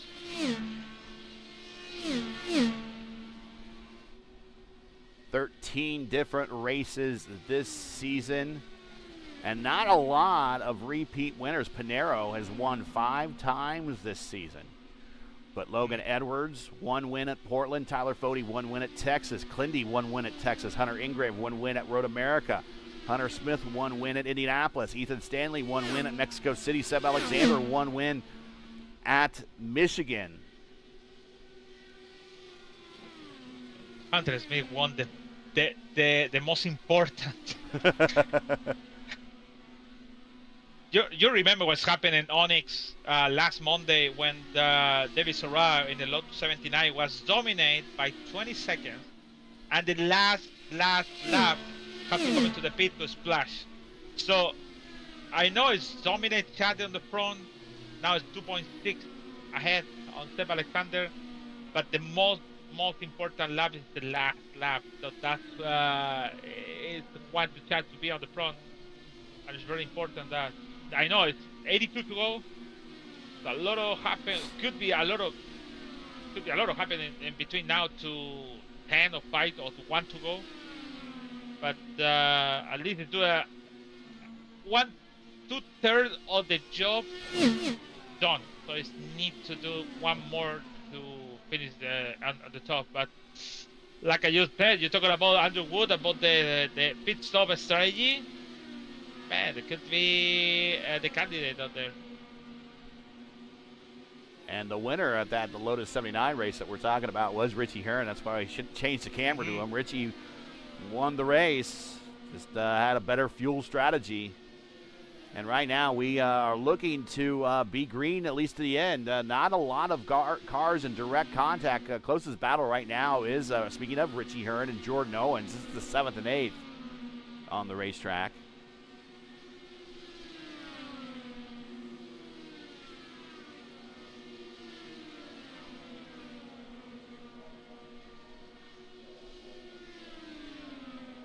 When we get to our last round of pit stops, we will take a break for iRacing and do a little side-by-side. But we got some more people that we do want to thank. Once again, if you're just joining us, you're watching Elite Racing Network's coverage of Championship Thursday, round 13 of 13 of the Warriors for Peace IndyCar Series, the 12th running of the F5 Challenge 500, coming to you from World Wide Technology Raceway. where Chad Frankenfeld currently is your leader, watching a battle right now for 7th spot between Richie Hurd and Jordan Owens. Make sure to smash that like button, subscribe to the channel so you don't miss out on the next race. The next time you will see us calling a IndyCar Elite Racing League IndyCar race, and that'll be me and Lewis. Will be Thursday, this January 15th, 2026, for the 5th running of the California 500 from Auto Club Speedway in Fontana. We will kick off our 2026 AP1 IndyCar Cup campaign. Coverage starts right here on the Elite Racing Network at 7:45 p.m. Eastern Time on the 15th, so mark your calendars, and we'll see you then. But you will see Lewis and I before then, right here on ERN, starting December 1st for Happy Hour at the Brickyard, an opening day of practice for the PRI Hoosier 500. Coverage starts right here at ERN at 8 p.m. Eastern Time as we begin preparations for the big race that will take place on December 14th.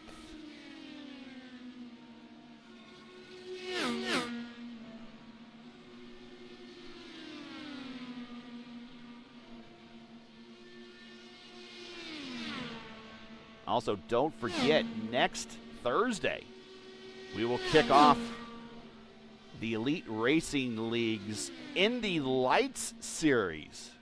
It will be Luis Gonzalez News. You'll be calling the action over on the P1 channel for the opening doubleheader at Road America and actually it's Mid-Ohio and Road America. So you're going to start off with a doubleheader and the Indy Lights, the Indy Next Cars. Almost called it Indy NXT again. No.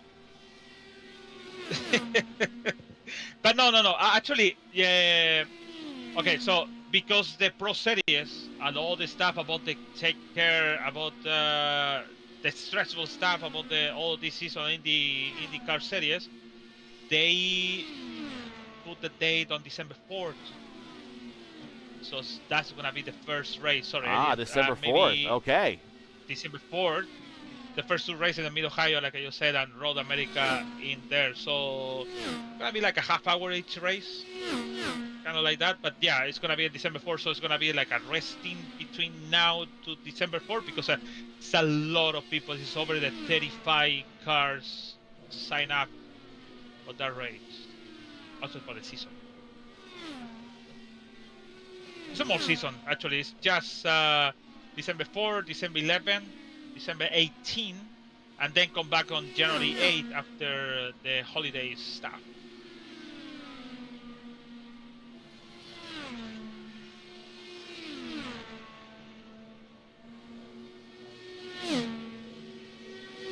Want to go, and Seb Alexander is back to Chad Frankenfeld in 1.1. Yeah, he's reeled him in. Time. He is reeling him in, hot lap after hot lap for Seb. I think Chris Albrecht is the problem of Chad on front.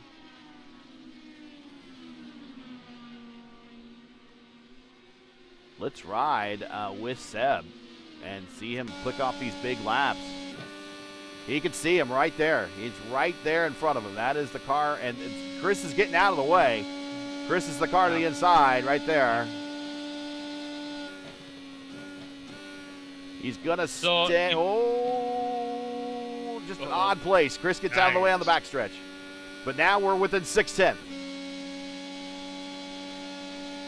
In the top three, Seb Alexander is only in the 24.8 by lap. Ford is 24.9. And Chad is 25.0.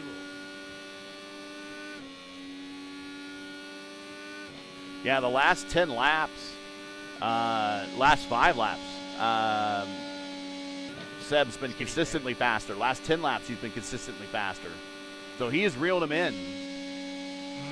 The problem about the guy on the front, the only way to defend it after the turn 2 is about to have somebody on front to have a draft. And we already saw it for just an entire race for 194 laps. Seb Alexander is really strong on the front 2 and the exit. Try to getting close to the car to don't leave it the space to turn in. So it's really working on the edge on the set. So it's he is gaining a lot in turn 1. He gained a 10th in turn 1. Yeah, he lose a little bit because he clinched the wall on turn 2, just a little bit. I can see it kissing the wall. Now it's 24.9 last lap. He gains another 10th in turn 1.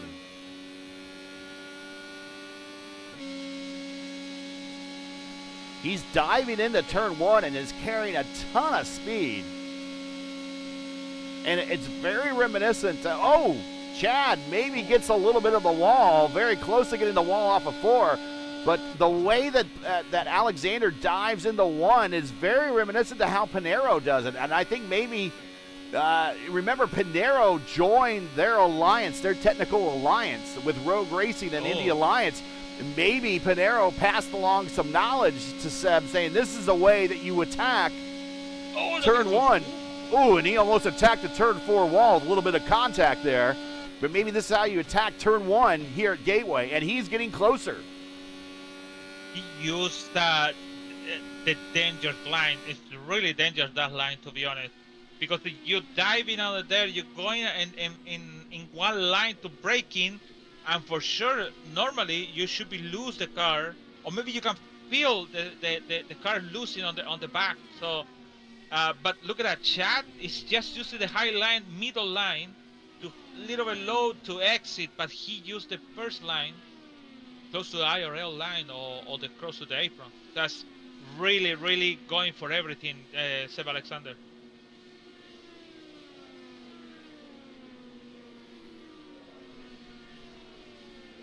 Chad with the conservative line, low the middle, even close to the first line. Actually, it is not even close.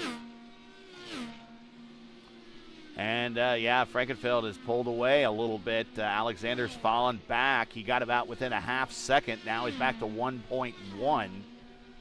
24.7 last lap. Because he have a Hunter Smith with the draft on front.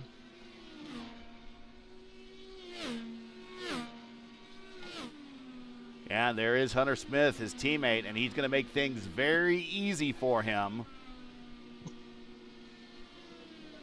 And he's going to help him pull him down the straights, and I would imagine that he is not exactly going to get out of the way very quickly for Seb.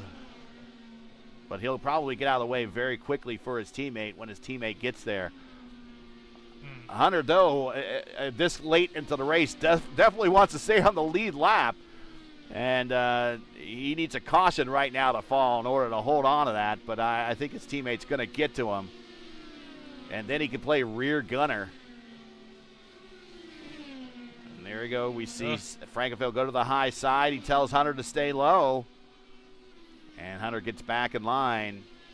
Now Hunter is giving a little bit of the draft to Seb.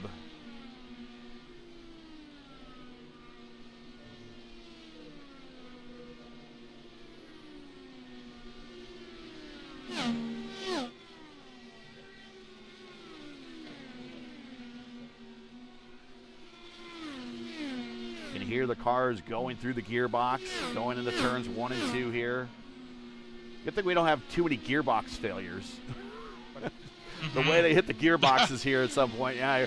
Wouldn't you hate that if the sim introduced random gearbox failures?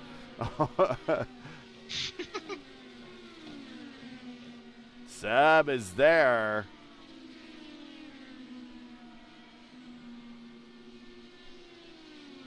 .56 to go here at World Wide Technology Raceway. Leader is Chad Frankenfeld, who's really just dominated this day.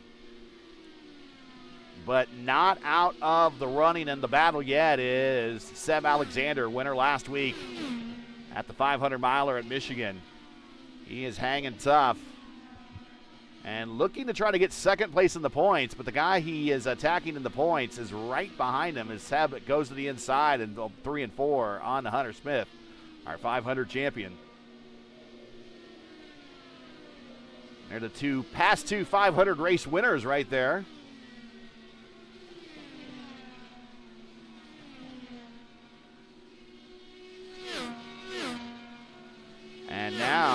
Seb needs to figure out how to reel in Frankenfield, who now has got a lead by 1.8 with 54 to go.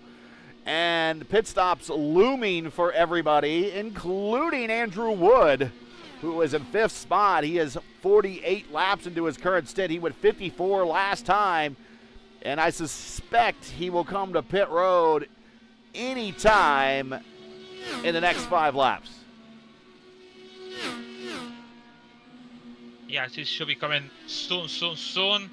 The problem is all of these people, Chad, Seth, 40, they can wait until 40 to go, and they can make it to the end and do less fuel.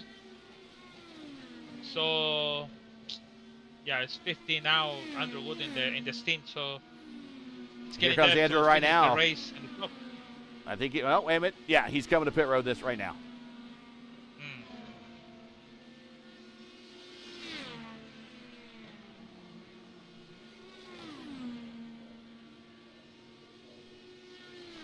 Final stop of the season for Andrew Wood. Winner at the Lionheart level, former pole sitter here at Gateway in the Elite Racing League. Would like to see an Elite Racing League victory added to his resume as he hits his stall for the final time this season. Up on the jacks, new set of Firestone Firehawks, full tank of Shell Racing fuel down and away. And he is good to go to the end. He is good to go for 2025.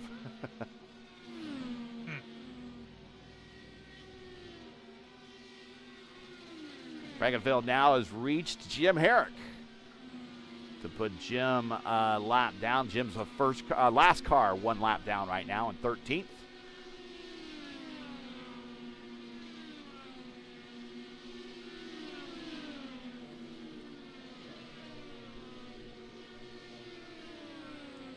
We've seen so many. I don't want to give the commentary jinx to Chad at all here, so we're going to knock on wood.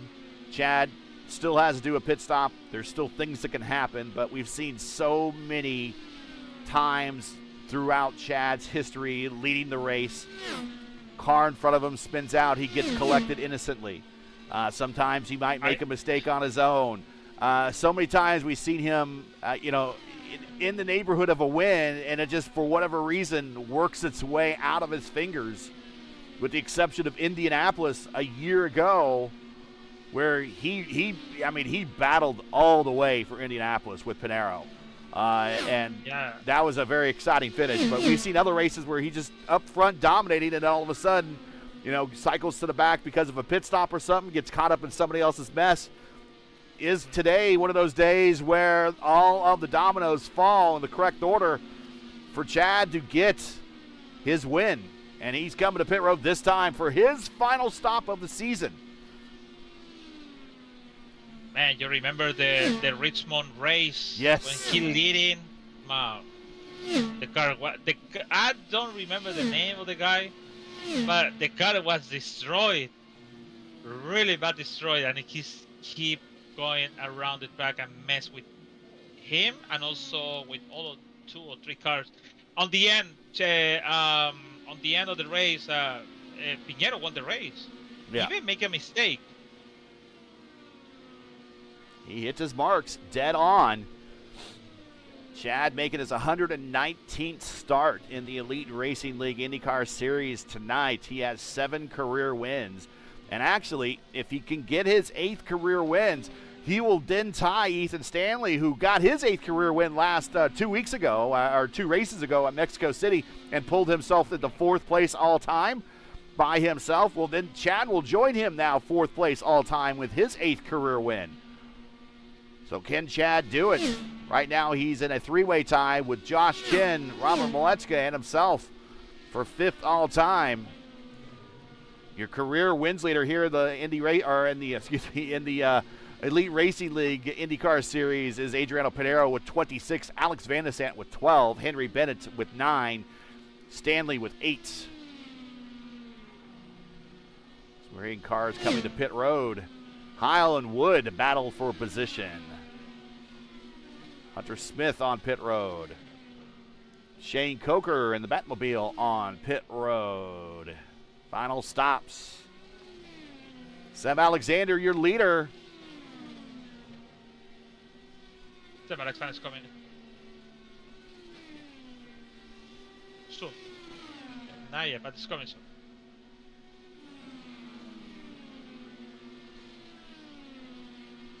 Richie Hearn up to third. Oh, Seb almost clips the grass. I think he did clip the grass, and that was a pucker moment.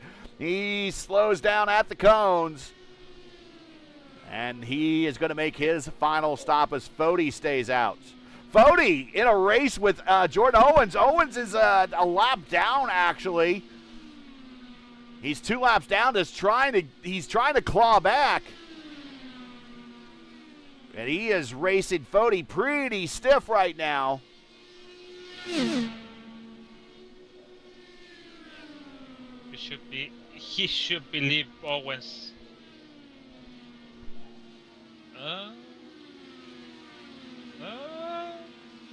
He's coming to the pits now. Wow. He said, Tyler Fody said, pitted, Owen, pitted. Yeah, get out of my way. He said that to Owens. And Frankenfeld will pick up the lead now. He's going to get back on the lead lap. Fody and Hearn are just in front of him.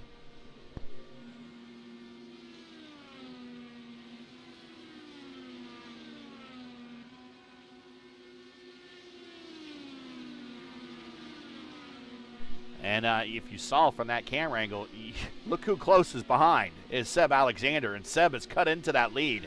He's only 6/10 behind. That's the closest he's been since he was 5/10 behind when he was reeling him in. That's why he dived in and that and put the car into the pits. I'm sorry, that's what I said. Because they want to catch the margin to stay on close. He won 1.3 seconds in all the box. Oh, here he comes. Here he comes. He's there. He's close. He is right there. And Jim Herrick is in a place that I don't think Seb really wanted him at that point. Gets a big run, and he's going to turn underneath him, and turns 3 and 4. We're going to drag race off the corner. They almost netcode bang wheels. That opened the door, and Seb Alexander taking the lead. Seb slides up in front of him, and Seb, new leader on the racetrack with 36 to go. But he's not done yet. Here comes Chad Frankenfeld to the inside, and 3 and 4 to get the lead back. No, getting close to Chad. Chad is advancing to the fifth. Dives it down low in a 1. He's going to slide on up, give him the slide job, and then a swap over, under for, and into the wall. And is that going to be a penalty? I don't know. We saw what happened at Michigan.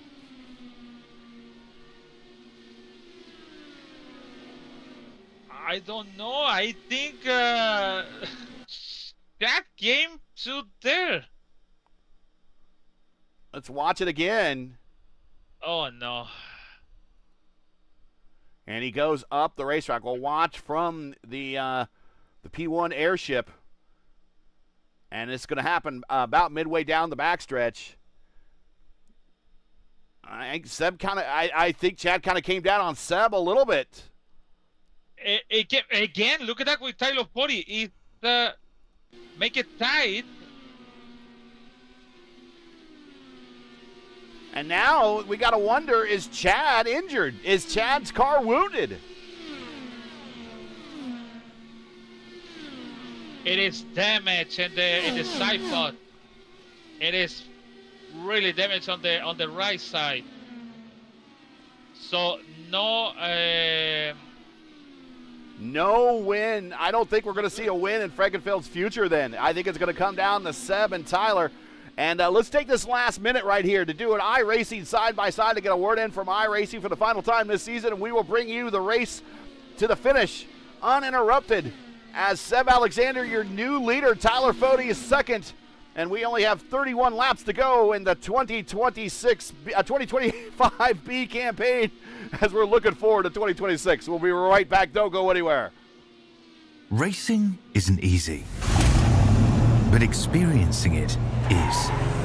iRacing puts you in the driver's seat with the industry's leading sim racing game. Drive on laser scan replicas of the greatest racing circuits from around the world. Go head-to-head against other drivers chosen by skill-based matchmaking to ensure competitive racing at every level. Compete across all your favorite series. In officially licensed cars, engineered to deliver the most accurate driving experience possible.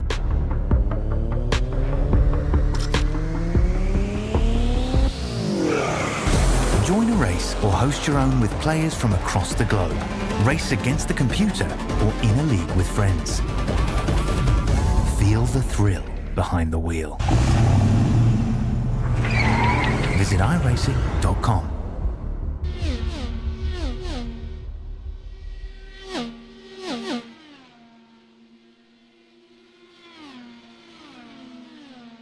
And we're back, and we just saw Frankenfeld now fall back to fourth. Blauman gets around him. Sam Alexander, your leader by 1.2 seconds. As we have 28 to go, coming to 27 to go, and Tyler Fode is not letting him get away. As right now, Alexander in lap traffic with Craig Forsyth, who is down one lap in 12th spot, right in front of him on the racetrack.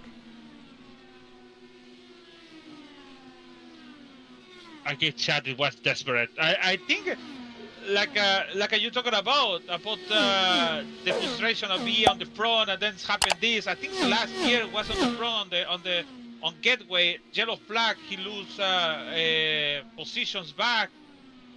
Anyways, Pinheiro won the race again here with how many laps leading today? Over the 168 laps leading today. And he was maybe by seeing Seb Alexander came fast. Maybe he saw all this pressure on Seb Alexander and make a big mistake to leaving the door open and turn 3 and 4 and let pass by Seb Alexander. Now he is on fourth with the side pod damage, the right side. No review for race control, so race control give it the good for Seb Alexander about the pass, and that counted on the back straight. But Tyler Fode is coming. Yes. Yeah, Tyler Fode has brought himself within a second.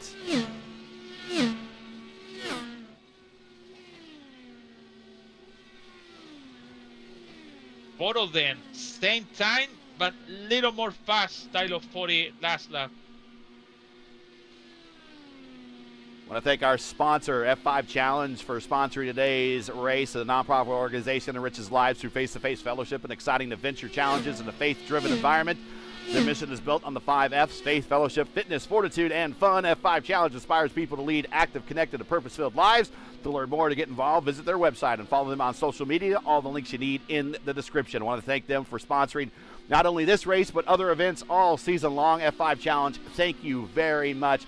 Also, 22 laps to go in the series sponsorship of the Warriors for Peace. Again, they have been the big supporters of this series for the last 5 seasons. Make sure to go to their website. Make sure to give them a donation to thank them for their time and their patronage for taking care of the IndyCar Series here on the Elite Racing League for the past 5 years. Past 5 seasons at least. So thank them very much again. 21 laps to go before they pass the torch over to P1 for their title sponsorship starting next season. Again, want to thank World Wide Technology Raceway once again. Make sure to check out tickets for their marquee events. Go to www.raceway.com. Link is in the description, and buy tickets for the IndyCar race. And don't forget Blue Egg Marketing. Rev up your business with Blue Egg. To learn more about Blue Egg, follow them on, you want to check all their social media links. Links are in the description. Make sure to follow them on all of their socials as well. And they are premier partners of the Elite Racing League. They have been huge partners as well as World Wide Technology Raceway. I want to thank Blue Egg Marketing. Also want to thank 4D Racewear for their sponsorship of the Pole Award all season long. Want to thank them. Visit them today at 4dracewear.com and buy a pair of racing gloves from them today, would you? They have been great supporters of the IndyCar racing community and the Elite Racing League IndyCar Series. Do that today after the race is over. 19 laps to go. Leader is Seb Alexander by 1 second over Tyler Fode.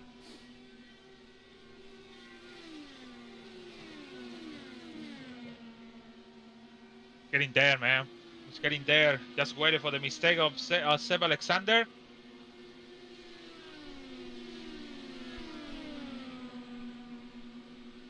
But now I have a Colin Hyle in the front of him, so that's why he's doing slow laps.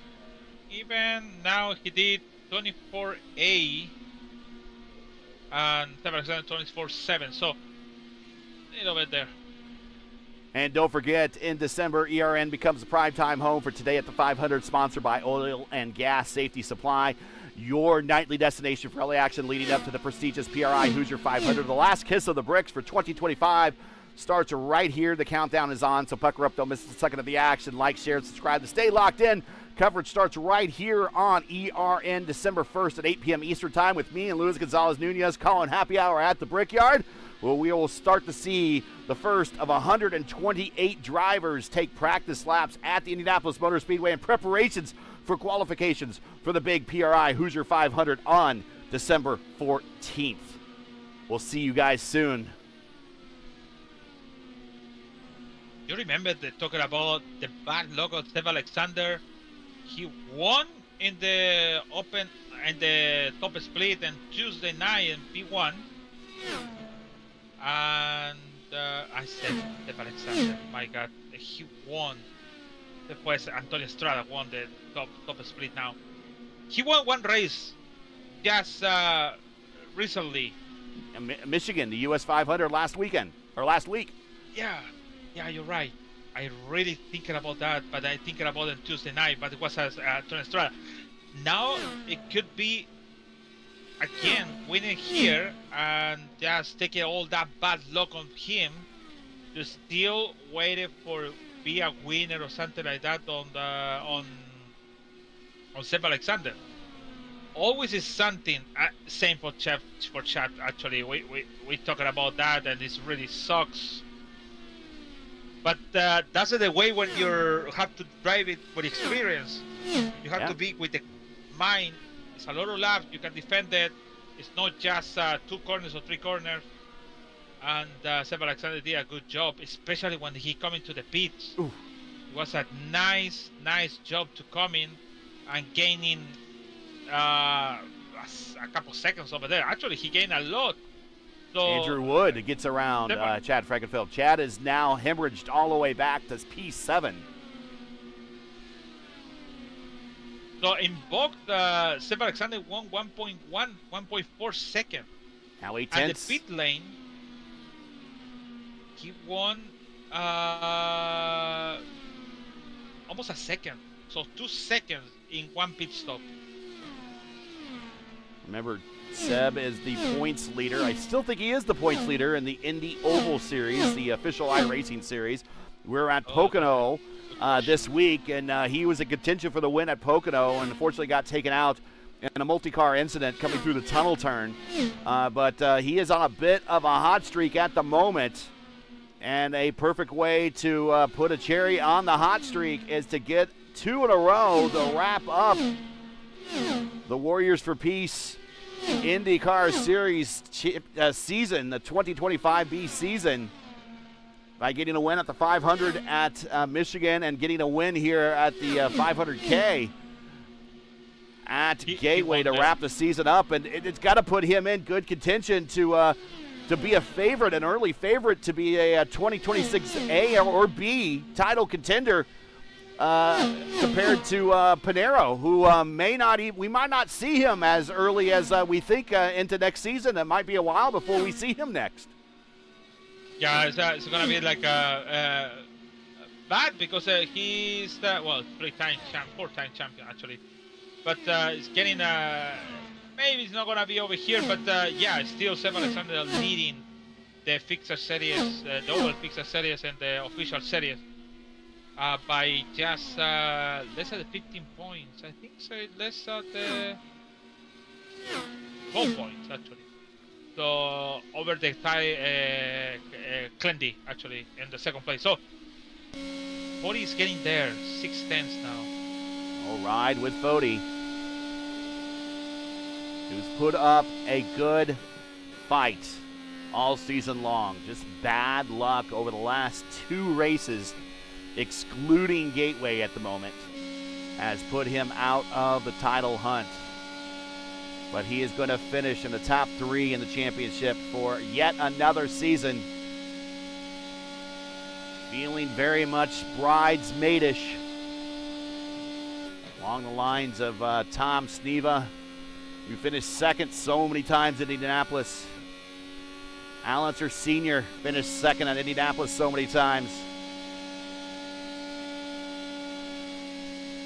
A win will eventually come this man's way, and it will be in the form of a series championship. Could have been last season. Unfortunately, he was not allowed to race in the final race of the season last season because of a penalty in another series that he received. Now 6/10. 4 to go. Coming to 3 to go. 3 more laps for the Warriors for Peace IndyCar Series in 2025.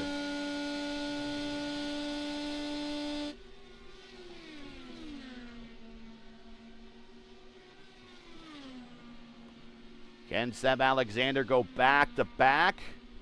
We've had back-to-back winners this season. Adriano won the first 2 races of the season, Homestead and Iowa back-to-back, and then he won Nashville and Mid-Ohio back-to-back. So this will be our 3rd time this season when we've seen a racer go back-to-back, but the first one not named Adriano Pinero. 2 to go. Down the backstretch, 5/10 Foti reeling him in.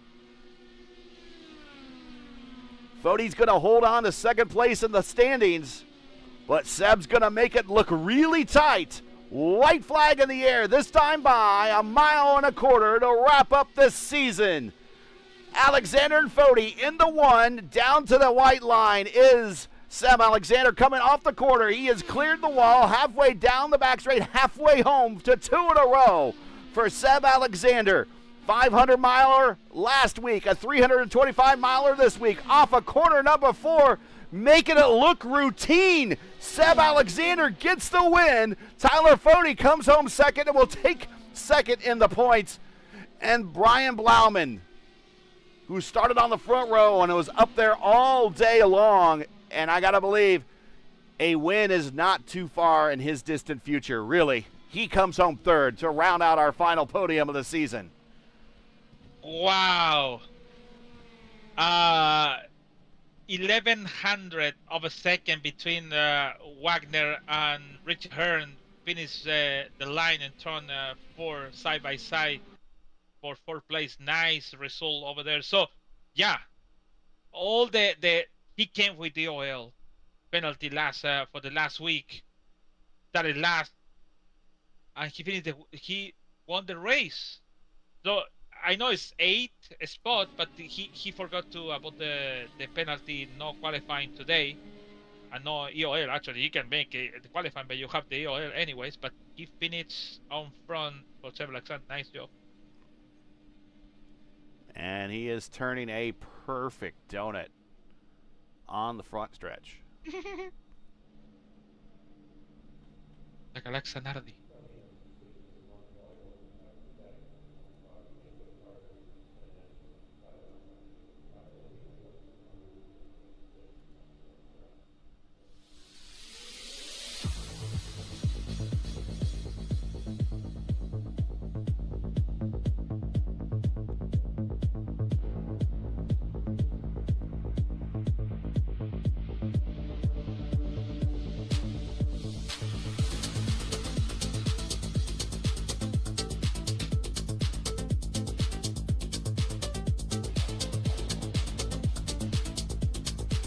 And here are the results here from Gateway. For the final race of this season, Seb Alexander gets the win. Tyler Fode second. Brian Blauman third. That is your podium. Matty Wags barely held on the fourth there at the end as you watch the battle between him and Richie Hearn. Richie Hearn, not a bad week for Richie Hearn. A win to start it off and a P5 here at Gateway. So Richie Hearn peaking at the right time. Top 5 for the IndyCar veteran, Andrew Wood. On that different strategy, finishes 6th. Chad Frankenfeld.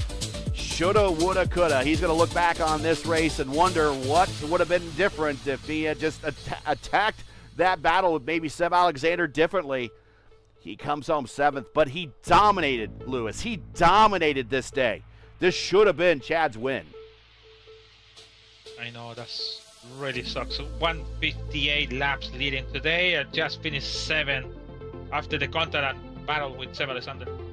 Jordan Owens, his teammate, comes home 8th. Victor Aldrich with the top 10 coming home in 9th. And Hunter Smith, our Indy 500 winner, top 10 to wrap up his season and his campaign here at Gateway.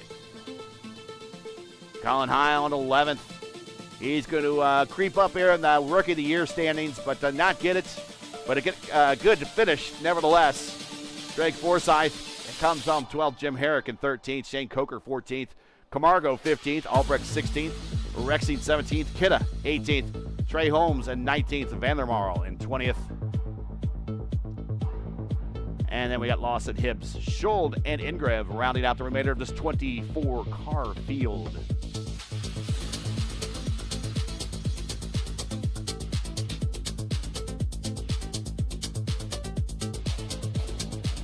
Oh wow.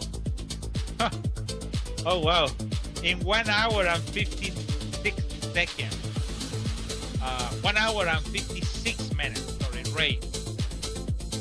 Last season was 2 hours and something else. So winning by Seb Alexander. That's really short.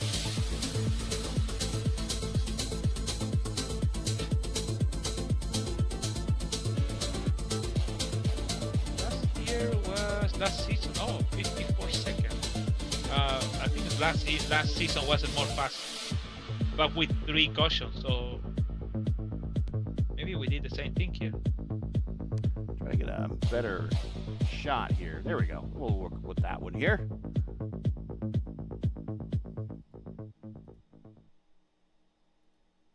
And Mac Wagner, the driver of the day, with 13th spot. Wags yes. Getting a call out here late in the season. He'll get a win here eventually in the Elite Racing League. I can see him getting a win too. Richie Hearn eventually get a win. I'm sure Andrew Wood will get a win. Yeah, a lot of these drivers on the cusp of getting their first wins, I believe. Problem is now you got a little bit of an off season, so how do you stay sharp? You're peaking at the wrong time at the end of the season. We have points update, and to be honest, the result he had for it today is still like Mexico City and Michigan result is really bad because they have a big chance. Yeah, 48 points. It was less than a race lead, actually. It was. If 40 have a good car in Mexico, but.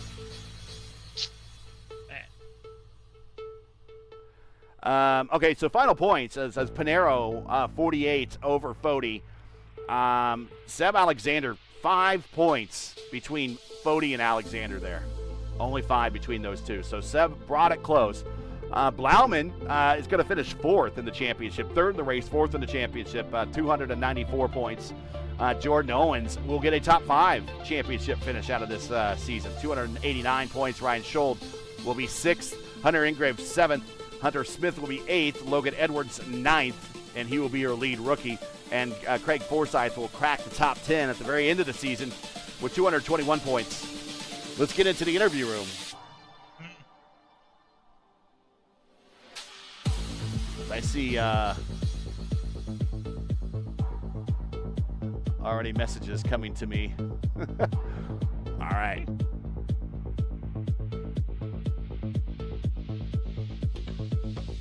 All right. Let's get up the. Here we go.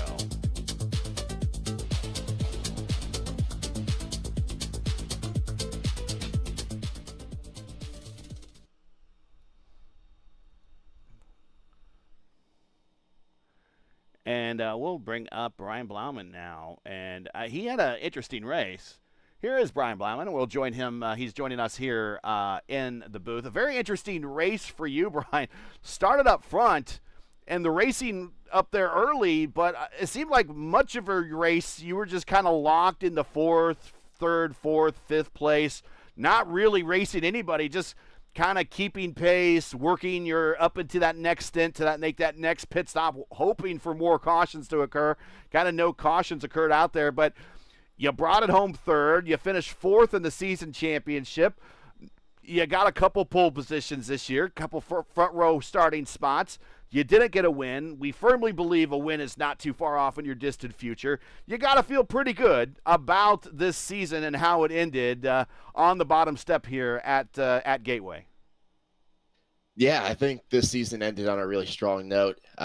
Tonight was always going to be difficult to pass, especially, once you get a little bit of wear on the tires. And it is so easy to get a bit of aero push and hit the outside wall. So I was just being patient, knowing that there might be guys in front of me that would push it a little too much and make mistakes. And I just wanted to make sure I was in position to capitalize on it.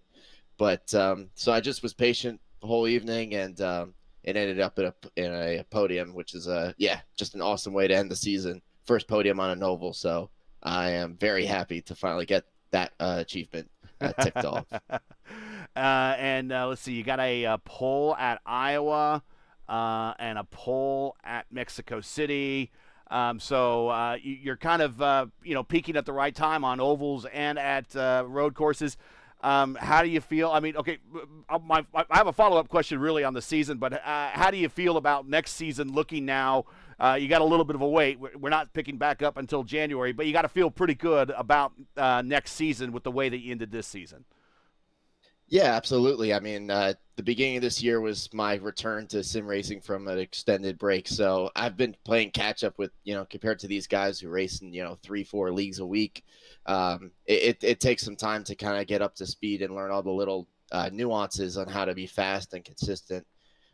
So I'm just really happy that I've kind of been able to raise my level, if you will, both on ovals and road courses this season. There's still definitely some things to work on, but I always keep believing that as long as I can continue to put myself in solid positions up near the front, there will be a race or two where things just will bounce my way. So, and that's just a big thing with the being a long season. There's no drop, just one drop round. Having a really consistent season, is what the reason simply I finished fourth in the standings, So that's something I want to continue for next season. Still want to clean up the few mistakes we had earlier on in the season. Obviously, there's going to be some races where you just get cut off and stuff that you simply didn't create. But, I think this is really good momentum to head into next season with. I think I learned a lot, and I think I continue to improve each week, which is all I can really ask for of myself. So, I'm looking forward to it for sure. Real quick, biggest memory of this season, biggest takeaway of this season. Go right ahead. I would say it was the two pole positions. They definitely caught me off guard for sure. It's not something I've really ever been used to. I think those were my first two ever racing in the elite. So, that was a really good start. And then just being able to take the podiums as well. I'll follow up on that. This is, I think, my third or fourth podium of the season. So every time to get those podiums and just be able to talk with you guys is always something I appreciate. So, well, it's good to have you here. Any shout-outs, friends, family, sponsors, anyone you want to say hi to before we let you go? Yeah, like I say every time, I just thank you and then Luis for putting on a great show. I always enjoy being able to watch these back later on. I always find them really entertaining. So look forward to seeing you guys next season, hopefully on the top step of the podium at some point. I'm sure of that. I'm sure we're going to see you on the top step eventually. Yeah. I appreciate it. Yeah, no, but thank you guys for doing this, and thank to all the other drivers for making this a really fun and enjoyable season. Brian Blauman in his 34th career start here in the Elite Racing League IndyCar Series, 11 top 5s, 16 top 10s. Still looking for that long sought-after win, and I think it will eventually get here. But a very good campaign for 2025. We will see you in 2026 when we kick off back again in mid-January. Yes, sir. Thank you. See you guys next year. Brian Blauman. Very happy Brian Blauman. Let's bring up Tyler Foti, and here he is. Tyler Foti joining us in the booth. Tyler, in his 64th career start here in the Elite Racing League, 4 wins, almost win number 5 today, 32 top 5s, 46 top 10s, still getting those good finishes, still going to get another top 3 finish in the championship out of all this, barely hanging on to second. Seb made a run of it there at the end. But you survived. You kept second place in the standings. I know you're looking for one position better, and it's been like that for the last couple of seasons. But how do you feel about this campaign? Is it up to the Tyler Foti standards, or did it kind of fall a little short than where you've been wanting to? You got 1 win this season, kind of at the doubleheader at Texas, but a lot of heartbreak this season, especially in the last 2 of the last 3 races at Mexico and at Michigan. Yeah, I mean, I feel good overall about everything that I could control this season. I normally average 1 win a season, so we were happy with that. It was just all about finishes, and I felt every race I did everything that I could. Yeah, just the last 2 races coming into this, I mean, were so tough. I put a lot of practice in for Mexico and was matching Stanley through all of our sessions, and then got cleaned out, as you saw there, which hurt. And then Michigan is Michigan, and had that happen with Chad's deal. So, I mean, yeah, coming into the final 3 races, hearing the news that Adriano wouldn't be here, it was going to be a big effort, but just mainly had to finish those races. And then, of course, we get DNF the first 2 of those final 3. But, yeah, I mean, a fun season. Felt good in all the races, did what I could. 3rd season running here where we're second to Adriano. So, I mean, that's just a testament to how great he is. And honestly, after Mexico, with the whole thing happening, I kind of had a second look on the whole him missing the races. And honestly, I don't know if that's how I would want to win my first Indy title with him not even being here. So he definitely deserved it this season. I mean, it's not normal for some guy to just not even run the last 3 races and still have the title locked up. So this was probably his most dominant season. It's the best I've ever felt, and it was even better for him. So yeah, props to Adriano on another title there. Shout out to Seb. He made it interesting. I think coming into this, we had mathed it out where if he won, I had to be, if I finished 3rd, we would tie, and then it would come to a tiebreaker. So made it fun there in the end, fun racing with him.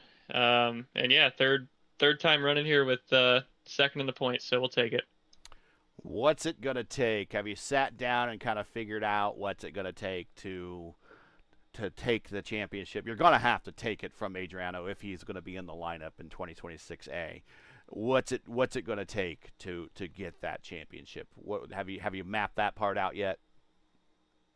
Yeah, I mean, throughout the season, just kind of picking up little things. This is my 3rd season attempting like full time, running all the races. So it's been a gradual kind of gain every season with finding more, tips and tricks with the car and just little things. And watching Adriano too for all these races, kind of picking up a little bit of what he's doing. But yeah, I mean, it's going to come down to, I mean, really who finishes all the races first and foremost, and then those little details late in the races that, decide these points. So we'll make another run at it. I do hope Adriano is back. I'd like to have another season-long battle with him. So yeah, we'll get after it again.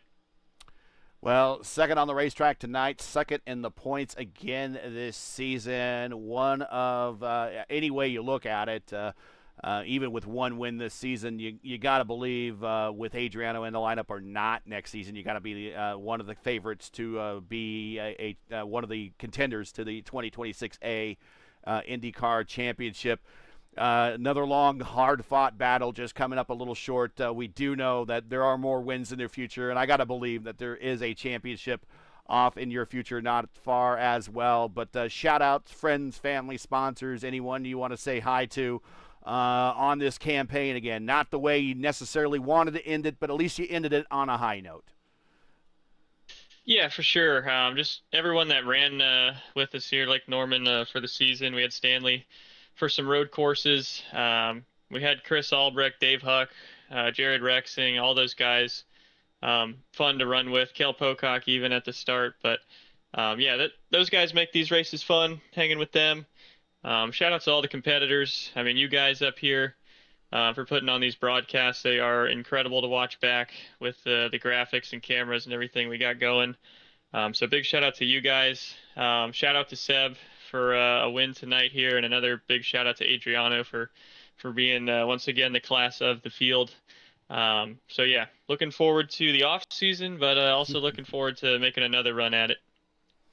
Well, we'll see you when we get back in January. We're going to kick off with the 500-miler. Not one of your more favorite places, but at least we'll get it out of the way early when we go to Fontana. But congratulations on the successful campaign, and congratulations on the P2 here tonight. Yeah, appreciate it, guys. Take it easy. And that is it.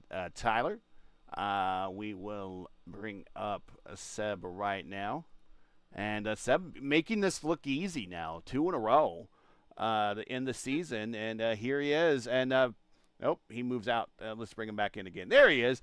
As I said, kind of making this look easy to end the season, 2 in a row. Had to work for it today. Had a end-of-the-line penalty because of some contact with your victory at the U.S. 500 a week ago. But still, not a big hindrance. Just drove your way up and eventually got up to the lead and then ran down and had a good battle there with Chad.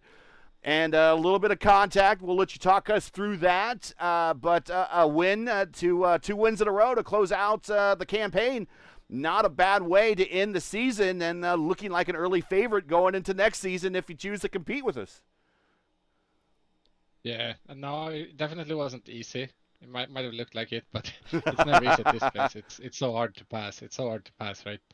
It was a shame that me and Chad kind of got together. I only looked at the one coming out of 4. I forgot about the one on the straight, on the back straight. Apparently there was a bit of net code, which is unfortunate, right? Because me and Chad have had good battles like all season long without ever touching. So it's a shame to have a race win decided on that by breaking the streak like that. But it's just one of those things that happens, I suppose, when we're racing across continents. So unfortunate. Looking forward to next season. One of the questions I asked Brian is, what was some of your takeaways from this season? What did you learn the most being part of the Elite Racing League this season, this entire 13-race campaign? Probably how to keep it together, like not messing up all the little things that can be messed up, right? It's just. Yeah, I felt a lot calmer about it all this time, which I guess comes with the territory. So, yeah, I think that's about it. It's just been a up and down season, right? So it feels very good to round it out with a back-to-back win, and looking forward to next season already. I'm definitely gonna be back. First on the racetrack tonight for the final 2 races, and 5 points, just coming up 5 points short of the tie with Tyler for second, and you probably would have got the tiebreaker. But all in all, I needed Chad not to pick up damage, right? I think that was it. That would have put him between me and Tyler, and it was so hard to pass late stint here. There was not much to saving your tires. At least it wasn't for me. But it looked like everybody late stint ran into a wall about half a second, 6-7 tenths there. So if you were gonna make something happen, it needed to be early on the faster guys, early on fresh tires. And I think if Chad doesn't pick up damage there. And assuming that I do pass him anyway, I think they would have landed me spot on with Tyler, and I think I would have earned the tiebreaker by the second race win here. So Chad picking up damage that time, I think that kind of clinched it for Tyler as far as P2 in the championship goes. But I'll trade one spot in the championship for another race win. I think it's a win-win for both of us. I think we're both quite happy with it. Shout outs, friends, family, sponsors, anyone who wants to say hi to on your second consecutive win here to wrap the season up. All my teammates in the Technical Alliance as usual. Shout out to Adriano for an incredibly dominant season. It's one thing to win races back to back, but then you consider that he wasn't even around, So realistically, I still have a ways to go until I can properly challenge Adriano. So until then, he's the true king, right? Shout out to Tyler for the P2. Shout out to Chad for putting up a great league, season in, season out. Always a blast to run here, and thanks to you, shout out to you guys for broadcasting it all. Well, Seb, congratulations. Good to have you here again on the top step for the victory interview and victory lane. Congrats. We will see you when we take back off again here in January at Auto Club Speedway, where you got to be considered one of the early favorites for the 2026 A Championship. But we will see you when we get to Auto Club here in January. Congrats, and until then, get the practice in. Definitely. Will do, guys. Thanks. See ya. That is Seb Alexander with the win here. The 2 consecutive wins to wrap up the season. Same question for you, Lewis, before we kind of talk about the final thoughts here at Gateway. What takeaways do you have from this season after kind of what we saw here today at Gateway to wrap it up?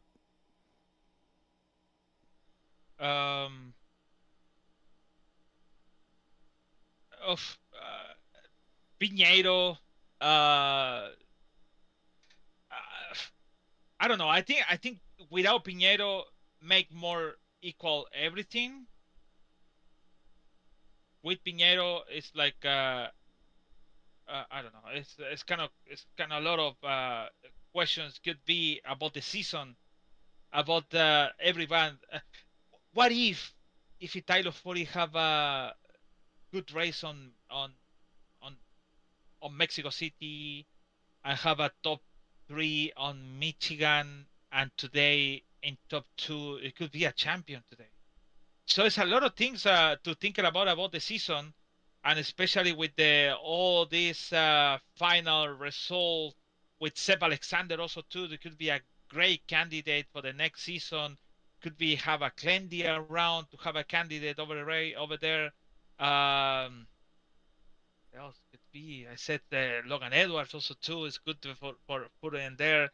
Hunter Smith, like defended Indy 500.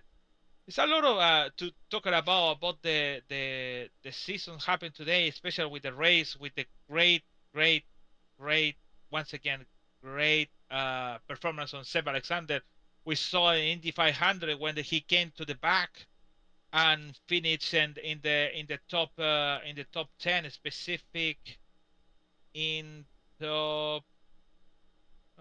he was started 33rd and he got up into the top 5 at one point. I think he was part of that last caution, which 19. actually ended the race. But yeah, he was up in the top 5 at one point, and I think he was almost getting ready to go into the top 3 before things happened. Yeah, he had a good performance to be on the front, and then happened all this stuff, especially in the race of in Portland, when he had the chance to be on front, and then the penalty, and then Logan Edwards won the race.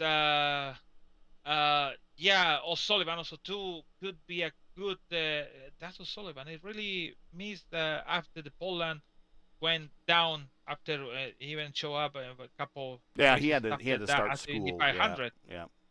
Oh, that's the main thing. Liam, yeah. That's a good thing. Yeah. You have to focus on the school. So it's a lot of things to talk about, especially today and Gateway when we saw Seb Alexander came for the back to the front, and then Chad Frankenfeld. We talked about him, about the bad luck, and once again staying one step or two step before like I said, he did 2/3 of the race good, but he's missing that 1/3 final, and that's the last lap where you have to lead in on the front. So that's unfortunate for him.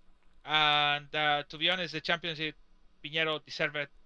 He won basically the first two, and then he won in Pocono, and then he won two more in Nashville and Mid. He won in Mid Ohio also. Mid Ohio, It's kind of tough with Mid Ohio with all of that with the wet surface and with the pot stuff in there. So even that he won the race.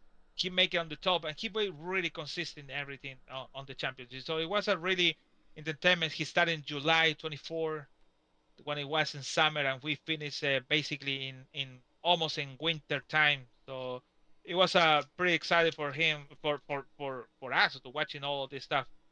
We did 3,750 miles. That's clear what they said. 3,750 1,500 miles. Yep. And 2,187 laps in total. So that's a lot of things. I tried to make the calculate how long it's gonna be the miles between one's place to the other. I couldn't find it. So it's like even I tried to put like a New York to San Francisco. Nope, it's less than 3,000. I put Toronto to San Francisco. No, it's more than 4,000. It's like whatever. But yeah, it's a lot of miles. It's a lot of miles they did today and this season. So, like I said, generally we started again on mid-season. Season 2026A from Auto Club. So it's gonna be the first couple laps, the first first 2/3 of the race is like not really excited, to be honest, but the last 30 laps is when the people is getting nervous once again. I always said that when it's Michigan, even Indianapolis could be like that. So it's gonna be a good thing in there. So for me, nothing more to say. It was a good champion for Adrian Piñar. He did a good job. And yeah, see you next year for another season of the P1 Broadcasting IndyCar Cup. That's the word? Cup? The IndyCar Cup, yes. IndyCar Cup. So let's see over there. And don't forget about on Thursday, December the 4th, 7:45 Eastern Time. It's going to be the P1 Broadcasting. On P1 Broadcasting, we will have the new season on Indy Live Series, the proper name on the Indy Live car. So, because the car is the Indy Live 15. Yeah, so the IL 15. Yeah, it's not Indy NXT until they change it. They're gonna put the new stuff. So anyway, see you on December 4th, 7:45 from Mid Ohio. Mid Ohio and the Road America doubleheader on the opening round there. Yes. Go ahead. I'll see you on Monday. Yes. For the last race on Onyx. Yes. From Auto Club. Yes, another Auto Club race. And speaking of Auto Club, again, January 15th is our first race at Auto Club. Then the 22nd for 2026A will be Texas Motor Speedway. Then Silverstone. Then Richmond. Then round 5 will be St. Petersburg if it's available. Then we go to Improper Phoenix for round 6. Round 7 is Motegi. Round 8, one of our crown jewels at Long Beach. Round 9, back to New Hampshire. Round 10, we'll start our month of May, April 9th, for the Indy GP. And then we will have qualifications the next week after that. And then the big 16th running, the Lucas Oil School of Racing Indy 500, April 23rd. Who will win that important race, and then we will wrap up right back here at World Wide Technology Raceway, April 30th, for the 13th running of the St. Louis 500 to round out season 2026A. 12-race season scheduled for next season. My takeaways. And the stat line, for instance, Seb Alexander here before I get a chance to forget about this. It's 30 starts for him, now 2 wins. 8 top 5, 16 top 10s, and I think he's really starting to peak. I think some of his early runs here were kind of marred with some bad luck, and I think he's really starting to peak here. So I definitely consider him a contender for next season's championship. But my takeaway here is the parity this season that we had. Yes, Pinheiro had the domination. He started off the first 2 rounds with wins, and the first 3 of 4 with wins. And then he got to the middle of the season, and really that's what clinched the championship for him, with those 2 wins in the middle of the season at Nashville and Mid-Ohio, which could allow him to kind of, if he got the win in Indianapolis, that's the last big checkbox on his career that he needs. And he didn't get it. He's still working on that, but he had a good enough finish in Indianapolis that he could walk away, that had some personal stuff that he'd take care of for the last 3 races of the season and not have to be in the lineup. But there was some bad luck that happened that helped him really secure that championship. But you look at all of the people that sat on the pole here. Pinheiro and Brian Blauman are the only repeat pole sitters we had this season. Pinheiro sat on the pole at Homestead and sat on the pole at the first Texas. Brian Blauman sat on the pole at Iowa and sat on the pole at Mexico City. But we had Logan Edwards on the pole, Brendan Trost on the pole. Jordan Owens is credited for the pole in that second Texas race. Hunter Ingrave won from the pole at Road America. Ryan Scholl on the pole at Nashville. Ethan Stanley on the pole at Mid-Ohio. Albrecht on the pole at Indianapolis. Hunter Smith on the pole at Michigan. Frankenfeld on the pole here at Gateway. So every race almost it was somebody different starting up front, just about. And then the parity of the winners. Pinheiro won 5 times, but Logan Edwards got his first win. Tyler Fode got 1 win. Clindy got his first win. Hunter Ingrave got his first win. Hunter Smith got his first win. Ethan Stanley got his 8th career win.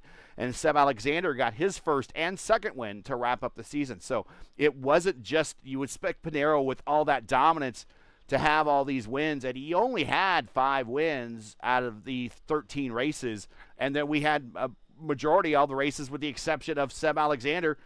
It was a different winner each time. So I think it's a good time that if you're watching this from home and you want to be part of the Elite Racing League and you're just really scared of a league that's got one guy dominating up at the front, you got multiple guys kind of dominating in the front. And if you're a good finisher, you can put together some good finishes and just, be good and consistent. You could probably find yourself in the middle pack top 10 of the points just by being pretty consistent here. The parity of this league invites other people to come in and challenge. So if you're thinking about a league that you might have a shot at, the Elite Racing League, definitely a lot of parity here. It's a very even playing field. Get in here, engage yourself, be part of the community, check it out, and also the sign up to be part of it, to learn more. Everything you need is in the description to learn more, to join the Discord. But that is my takeaway from this season. Let's get everyone back their Thursday nights. I don't want the interview to be any longer than the race. The race was a quick one.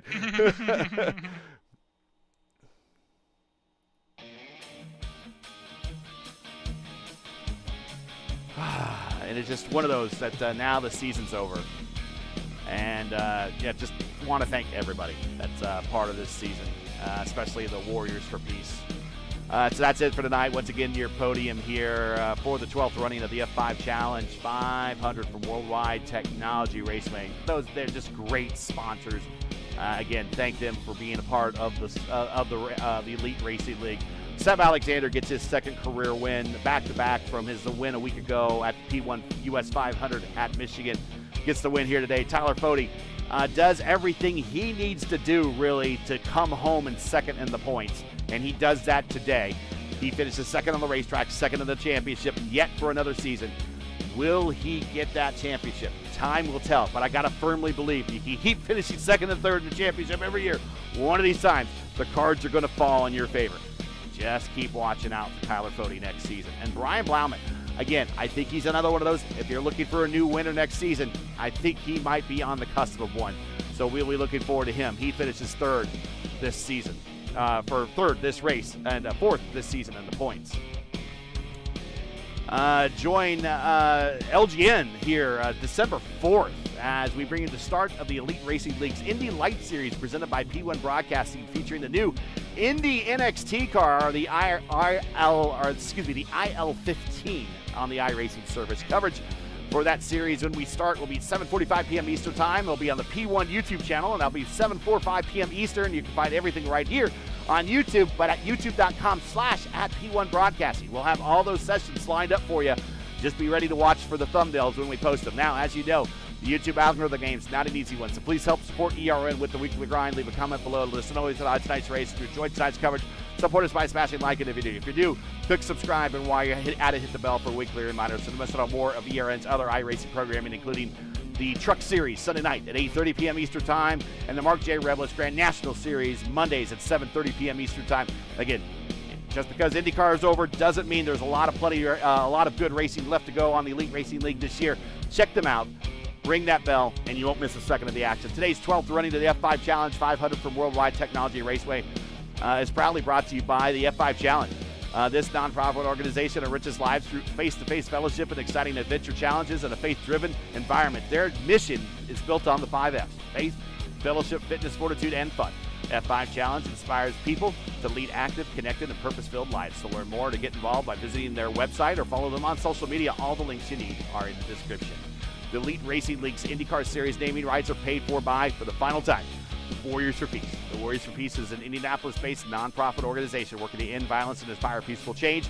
Founded and managed by Jack Shockley, they support youth through scholarships, mentoring, and community programs. To learn more or to support their mission, and definitely you want to support their mission by giving a donation, visit their webpage at thewarriors4peace.org or follow one of their socials today. All the links you need in the description. I want to thank Warriors for Peace for their support of this signature series for the last 5 seasons.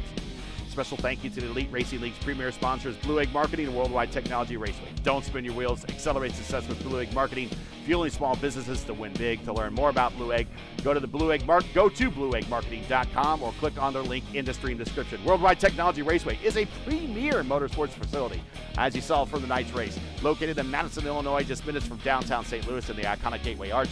To learn more about World Wide Technology Raceway, to buy tickets for one of their marquee events, including the NTT IndyCar Series race later next summer, check out www.raceway.com or click on the link in the stream description. For business inquiries to learn more about the Elite Racing League and what they do, visit eliteracingleague.com. Subscribe on YouTube, like them on Facebook, and follow them on X and Instagram. As always, the links are in the description. Big breath here now at the end. So, for Luis Gonzalez Nunez, everyone here at the Elite Racing Leagues, the Elite Racing Network, and the Warriors for Peace, I'm Gary Gotzo saying all good night, and thanks for watching. It's all of our men and women serving in the military and its first responders. Godspeed, God bless, and come home safe. Once again, congratulations to our new 4-time champion, Adriano Pinheiro from Brazil, for winning the 2025 B Championship, his 3rd straight Elite Racing League IndyCar title. And thank you again to the Warriors for Peace for being a stellar series sponsor for the past 5 seasons.